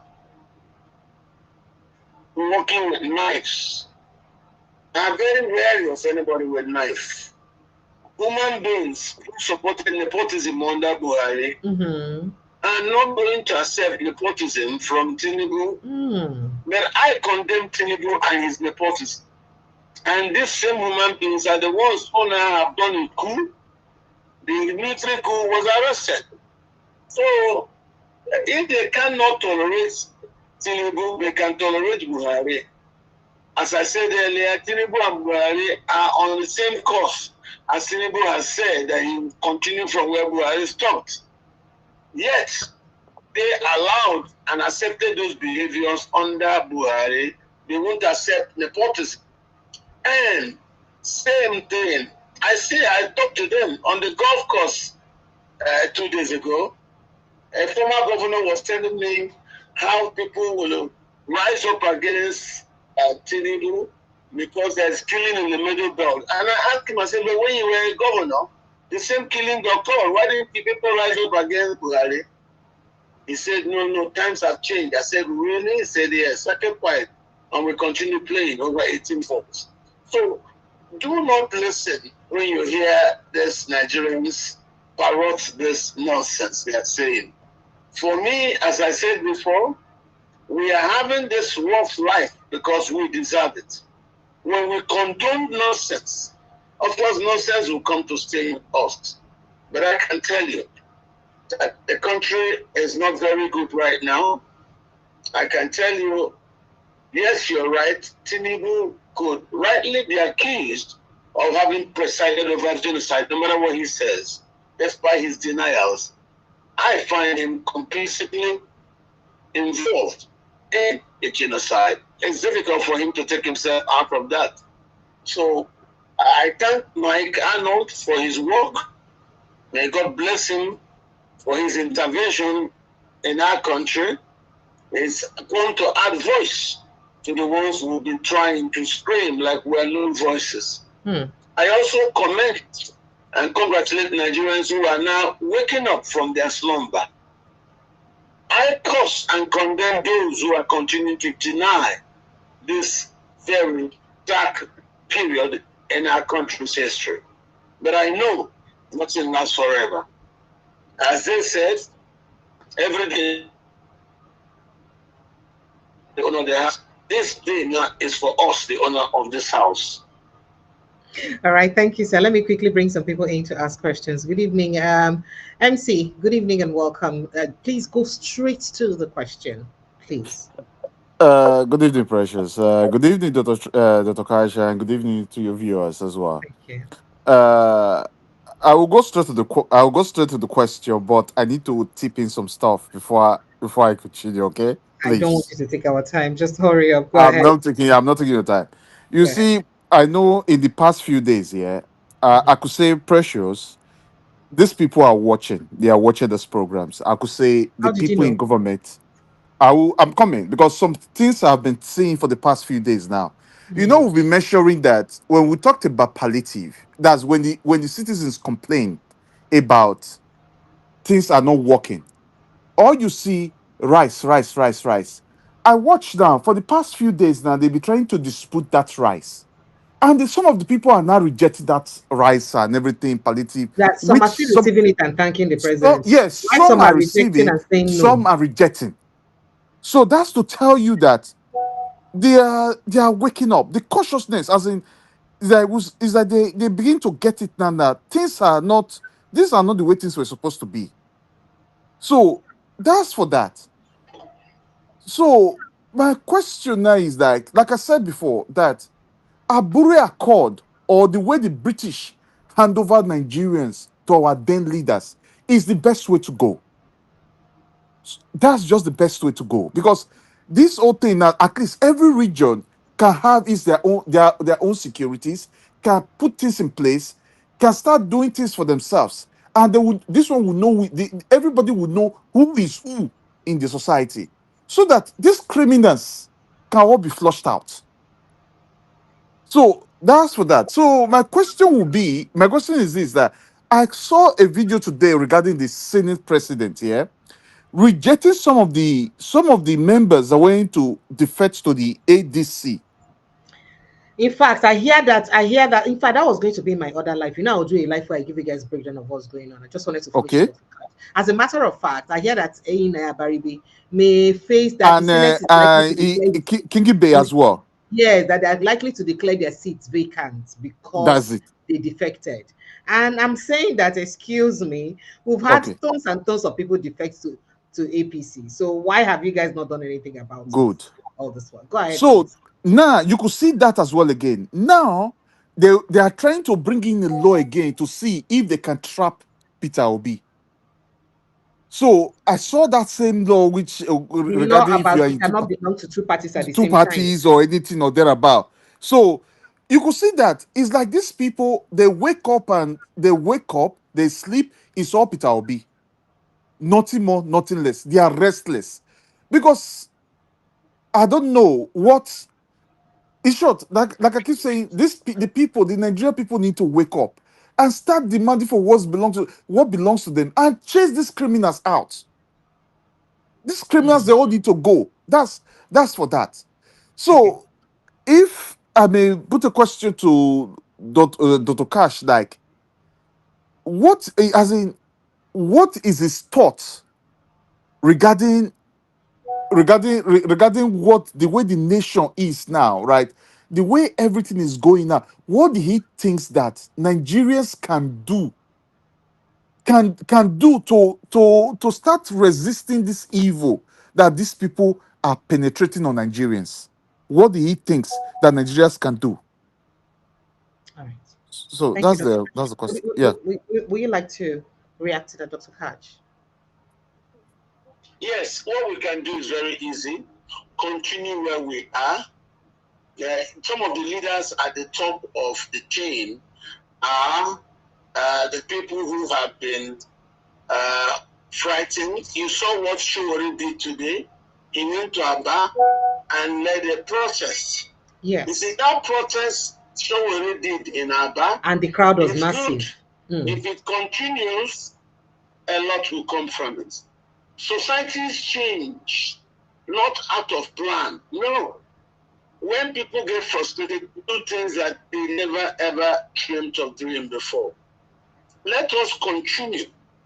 But you see, because of Tinubu uses the Stalin doctrine, weaponizing poverty, a lot of the elders, when they now think they've lost position, they have nothing else to do, their politics, they quickly run and join whatever ruling party there is. Today, Nigeria is virtually a one-party state. Why is it so? Even the opposition are not serious. Look at the by-election we had in Abuja some 3 weeks ago. Nobody came out to vote because of the lack of enthusiasm. Where is your opposition? They don't exist. They don't exist. Atiku managed to kill the PDP. Wike is helping him finish the job he started. Same Atiku has gone to undermine the other grouping. And a man at 80 years old, can't he go and rest? Can't he just go and rest? So Atiku has been a very, very negative impact bearing person on our democracy. And I can tell you, Nigerians are just hopeless right now. The only hope we have are the Americans. So one good thing we can do, follow Showore's way, sustain the protests as they are doing in Aba. It can go around the country and it could turn into hunger protests. So we don't have to, of course, once you're able to mobilize them onto the streets, now you see a war. The war in the Middle East is likely to spread economic hardship across the world. And once that happens, due to, of course, look at dollar is already gone. And oil price has hit $100 per barrel already, and that has ripple effects. Already gone past $100 as at this evening for a barrel of crude, and that affects transportation costs. And of course, when transport cost goes up in any economy, it affects the price of goods across the board. So we should encourage that people come out to the street to protest. The community will not get well if we just stay in our houses and do nothing.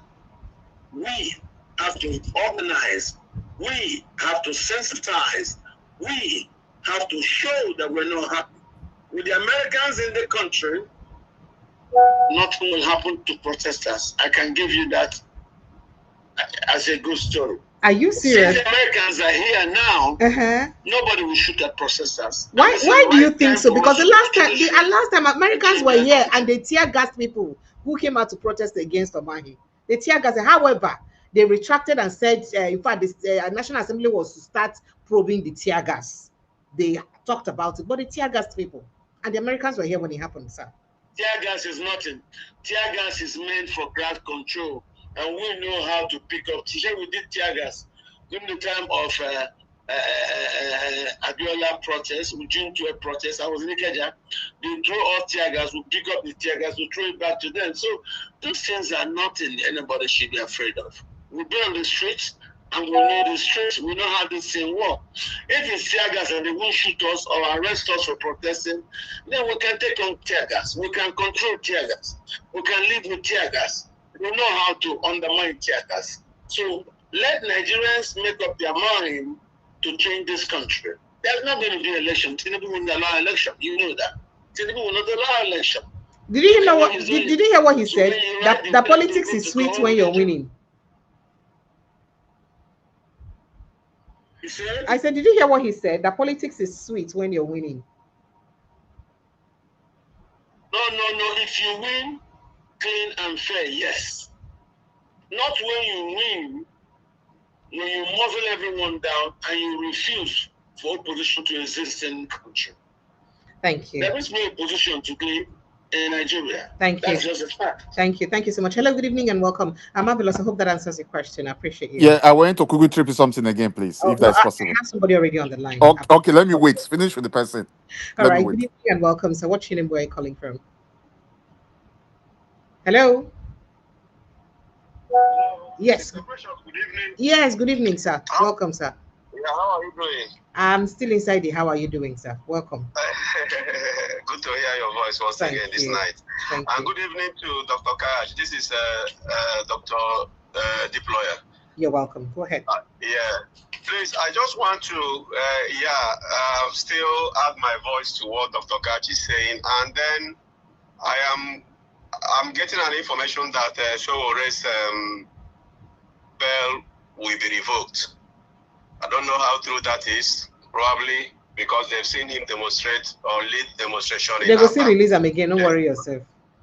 Okay. And then the second one is, I would want to ask Dr. Katch, how is it possible that an oil producing nation like Nigeria, instead of being on the same price or reducing the price of petroleum during this period, they are increasing their prices or the price? Thank you. Can anyone be?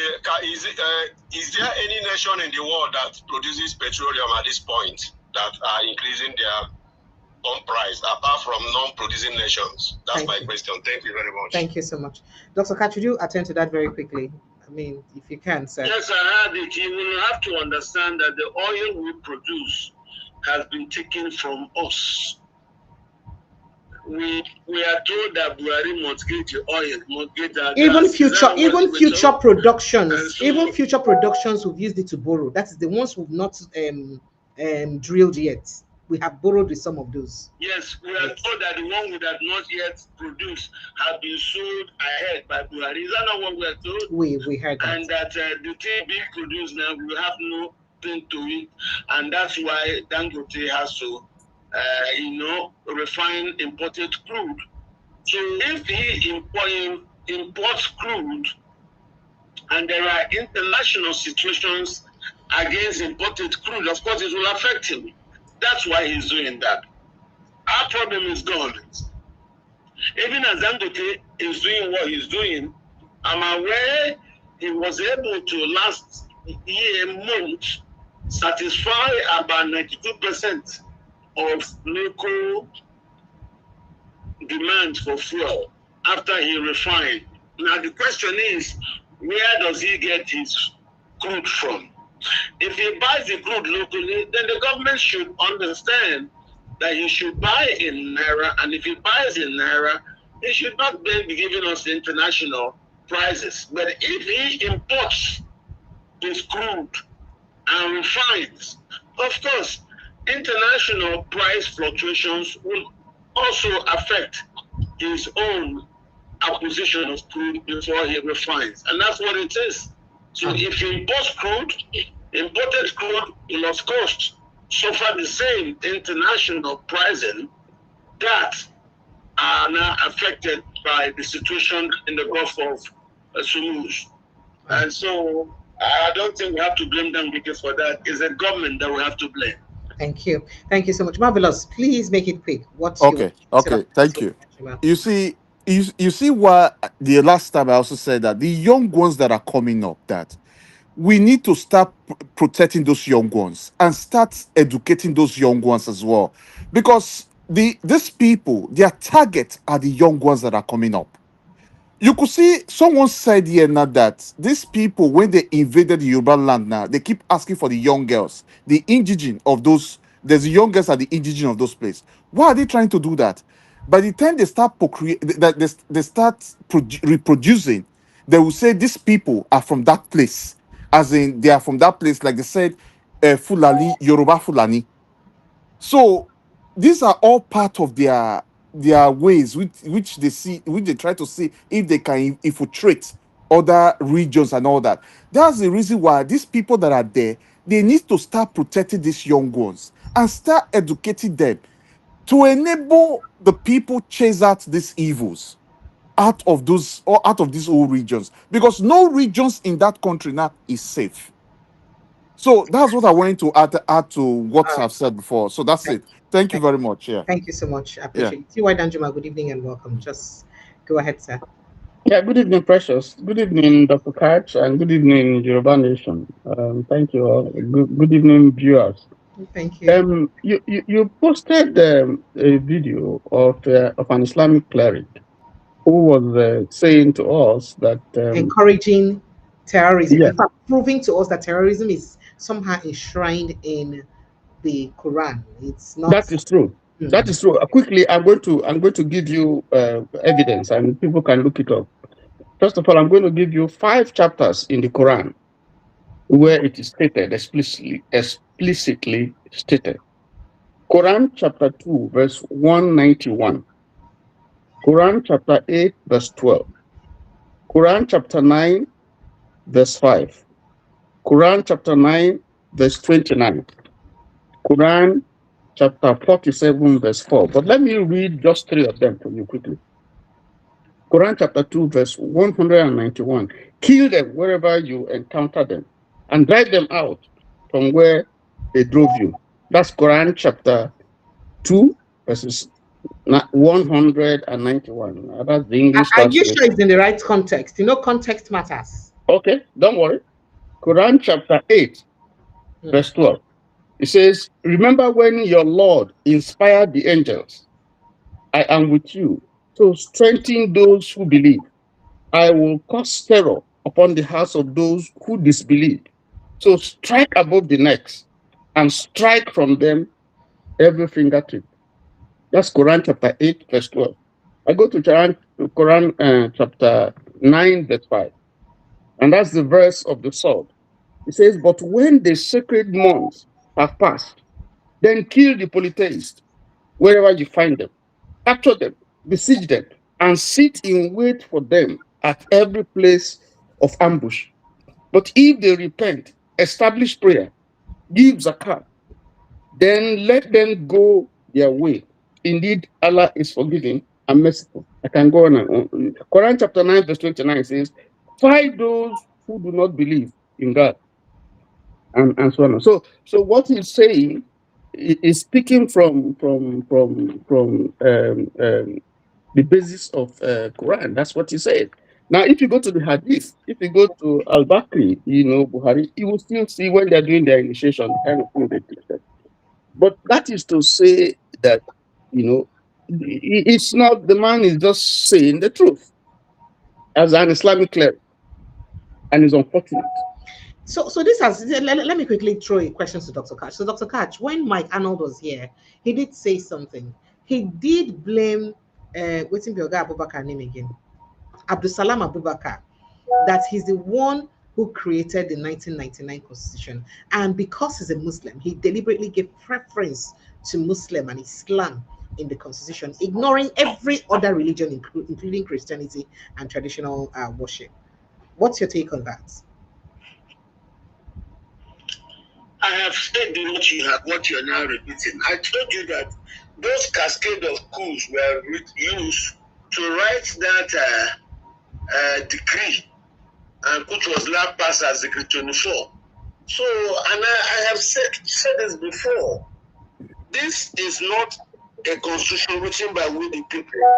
This is a manual given to Obasanjo, and because we were desperate to get the soldiers out of power, we just said, let them get out, let us use whatever paper we have to start the democracy. Along the road, we are going to change the constitution by reviewing it. Then we only now found out that the root numbers of Islamic areas of Nigeria, gave them advantage in such a way that it's so difficult now for us to change. Every time we want to review the constitution, some Muslims who are planted in the polity, both from outside the political space and also inside the political space, will gang up and say, no, that we shouldn't touch it if we want peace. So we've been threatened to accept those manuals by the soldiers, but of course, nothing lasts forever. We have finally come to a point where we need to now sit down and tell them, look, if we are to live together as people of one country, we need a constitution that will guide us. This nonsense written by this army, mostly Muslim soldiers, is unacceptable to our people. And it's not workable. It's just unsustainable. So I think all of us want to have a Nigeria. If the Muslims stick to share country with us, then let us have a country based on equality, not where they will insist that it must be them. At the end of the civil war in Nigeria, Nigeria was 35% Muslims. They threw a cascade of coups led by Muslims, and then writing of decrees imposed upon us, as he tried to say about Abdul Salam Abubakar, who single-handedly got Professor Anwar Yadudu to write the current constitution. How can a country's constitution be written by one man? One man. This is not proper. And we've kept quiet. We've been under it. Even when they now tried to impose Sharia under Obasanjo, it was just to scatter the democracy. Obasanjo kept quiet, trying to manage it. But we've gotten a point where they are now using those Sharias to impose blasphemy laws on the country. And we have to now say, no, let us sit down and do these things properly if we must live together. If we can't live together, we'll find a way to continue to cooperate as members of ECOWAS and African Union and not kill ourselves the way the Fulanese are choosing to do. I condemn their ways, I condemn their strategies, and I condemn where we are now. All right. So, Precious. Yes, more town MT is even saying I should add Quran chapter 5, verse 33. What's in the town talk? So basically supporting their, the assertion that you have just made here, concerning. So it's not a question of. So when you find teachers who are teaching these things, and when you hear, sometimes when you hear that Islam is the religion of peace, you're wondering, when you look at some of these. So then why are we denying it? Why are we denying that there are no other religion, that particular religion or set of people are targeted? If these things are obvious, why are we denying it? Why are we trying to make it look like it's different? I mean, we should actually have the sincerity to call it what it is and face the consequences of calling it what it is. We are afraid of what soldiers will do. That's what happened. Because these things were done by soldiers, most of our fathers were afraid of what soldiers will say or act or do. They kept quiet. But now we've gotten to a condition where the wheels that were put on the cars that they handed over to us just cannot allow the car to move. We need to stop and change those wheels. The tires are no good. That's what we're complaining. All right, Tiwa, you want to say something? Yeah, I think Doctor was spot on when he talked about the problem with importation of why the price of fuel,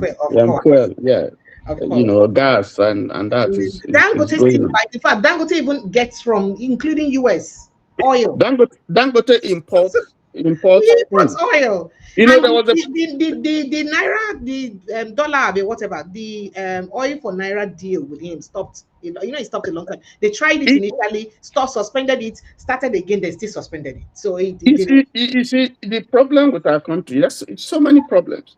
Now there was an issue of whether they should sell to Dangote in crude, that is the NNPCL, whether they will sell crude to Dangote in naira or sell it to him in It was. dollars. Initially, they were selling it to him in dollars. Yes, I know, but they did And the naira thing at some point when President Tinubu pushed for it to happen. yes, I mean, how can you be selling somebody who's trying to help you? You are selling to him in dollars, and that is even against the constitution because you can't sell, you can't trade in dollars in Nigeria. I mean, it's not allowed to trade in the local currency. Do you know the highest customers of dollar?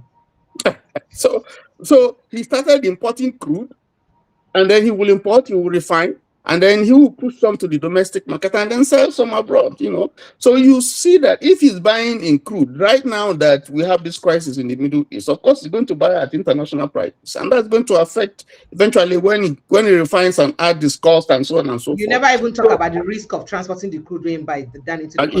And so on and so forth. He also found a lot of risk himself in the business. So and then, of course, you can't even account for the quantity of crude that you're producing per day because we are not meeting quota, OPEC quota. Some are disappearing, entering people's pocket, according to Obi, and so on and so forth. So it's a whole lot of problems, that we have. And your president is the minister for petroleum. Thank God he has put in your brother now, Abe, Magnus Abe, somewhere there now. Let's see what Magnus Abe is going to do. But that whole industry.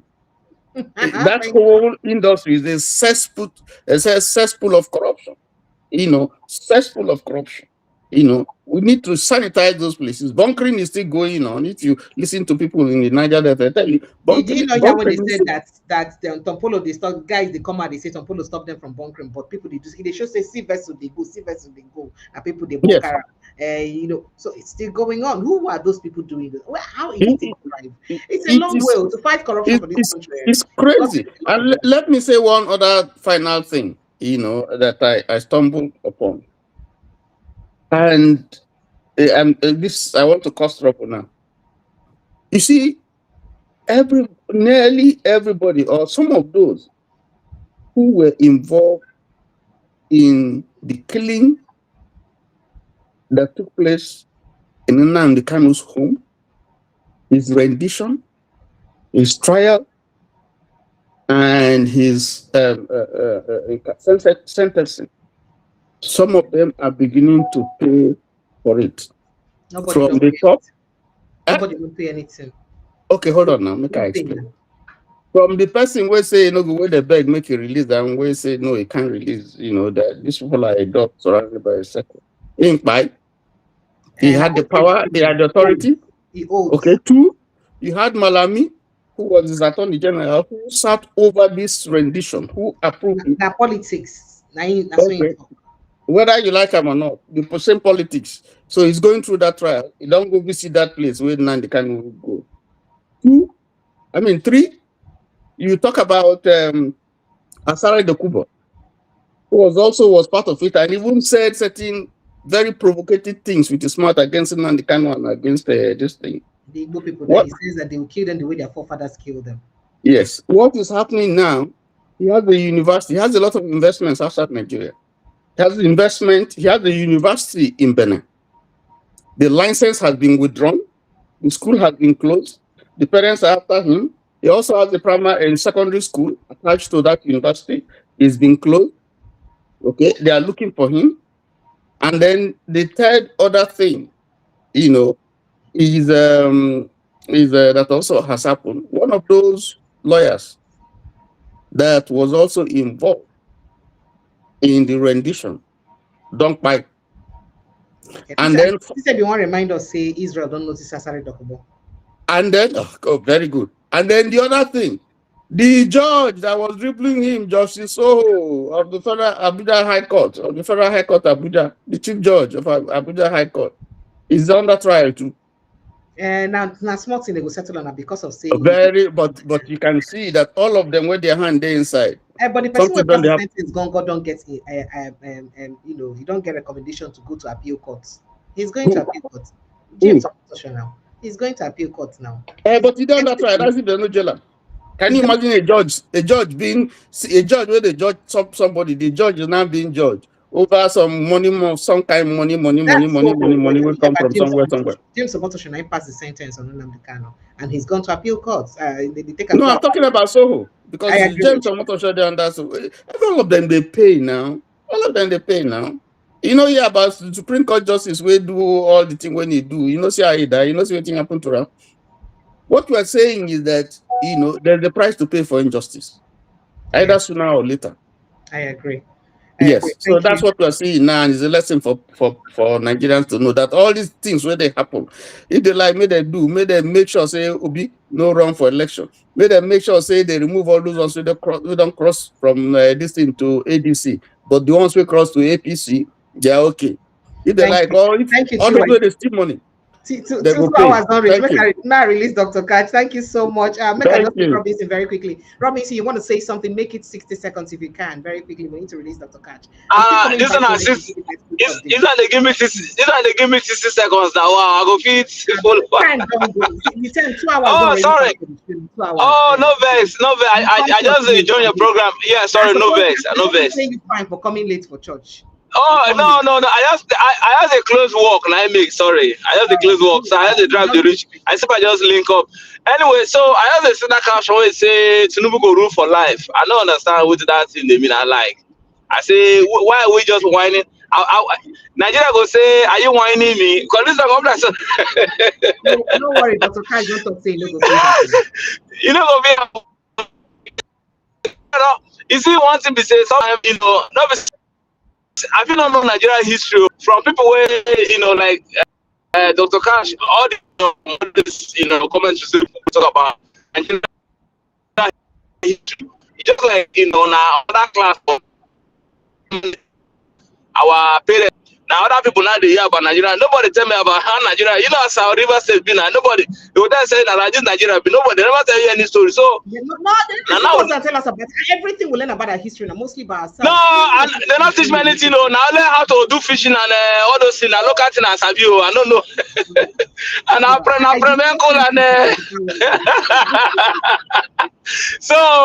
So maybe say, sometimes one would hear this kind of thing for Nigeria is like a joke. You understand? Tinubu no pass.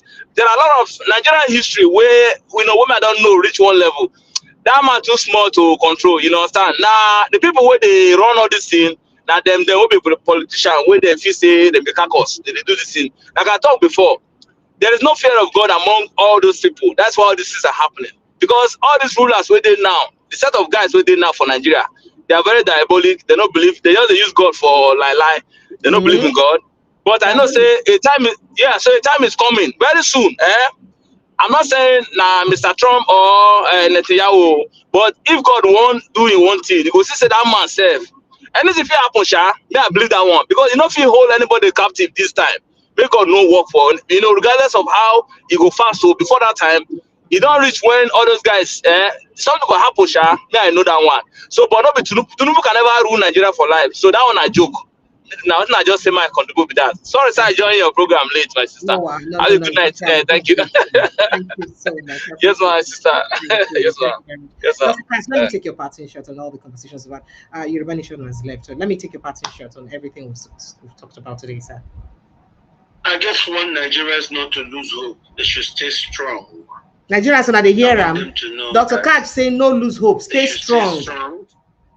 Eyes on the ball. It's time for us to come and take our country back. It will happen. Right there is it was captured by the Sunni minority Fulani. They use their militias to try to stamp us to death, take our land. Thank God the Americans are here. Let us indigenous people come together, work together in peace as one people. You see, when all of us, the indigenous people, fight ourselves to death, outsiders will come in and inherit the land. So the earlier we see each other as one, the better for us. Thank you.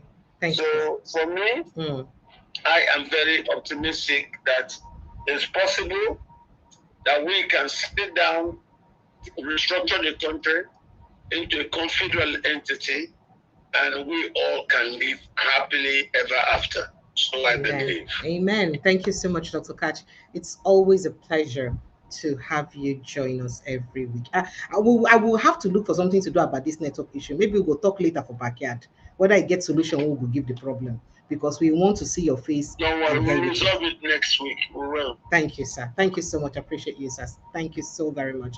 Please stay safe and protect your mental health. Sir. Thank you, sir. Thank you so much. All right, Nigerians, that's the size of a package this evening. But I haven't brought you guys quick updates because a lot of headlines for the quick updates, so I get to bring for that. I would come back live in the next 10 minutes to bring you quick updates.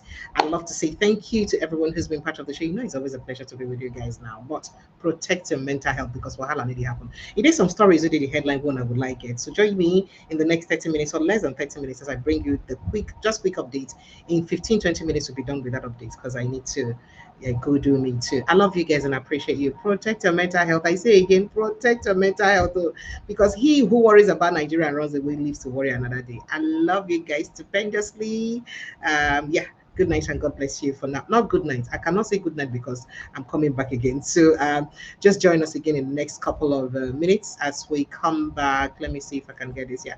In the next couple of minutes as we come back to the show. If you've not subscribed to this platform, please ensure that you do so. Wait till you wait for now. Make a buy wine for you. Make a bring my Indoki me for you. I mean, I take them now. You won't make I give you. Subscribe now. Like, share this post. Like it. Subscribe to this platform. Thank you so much. I love you. God bless you. Good night.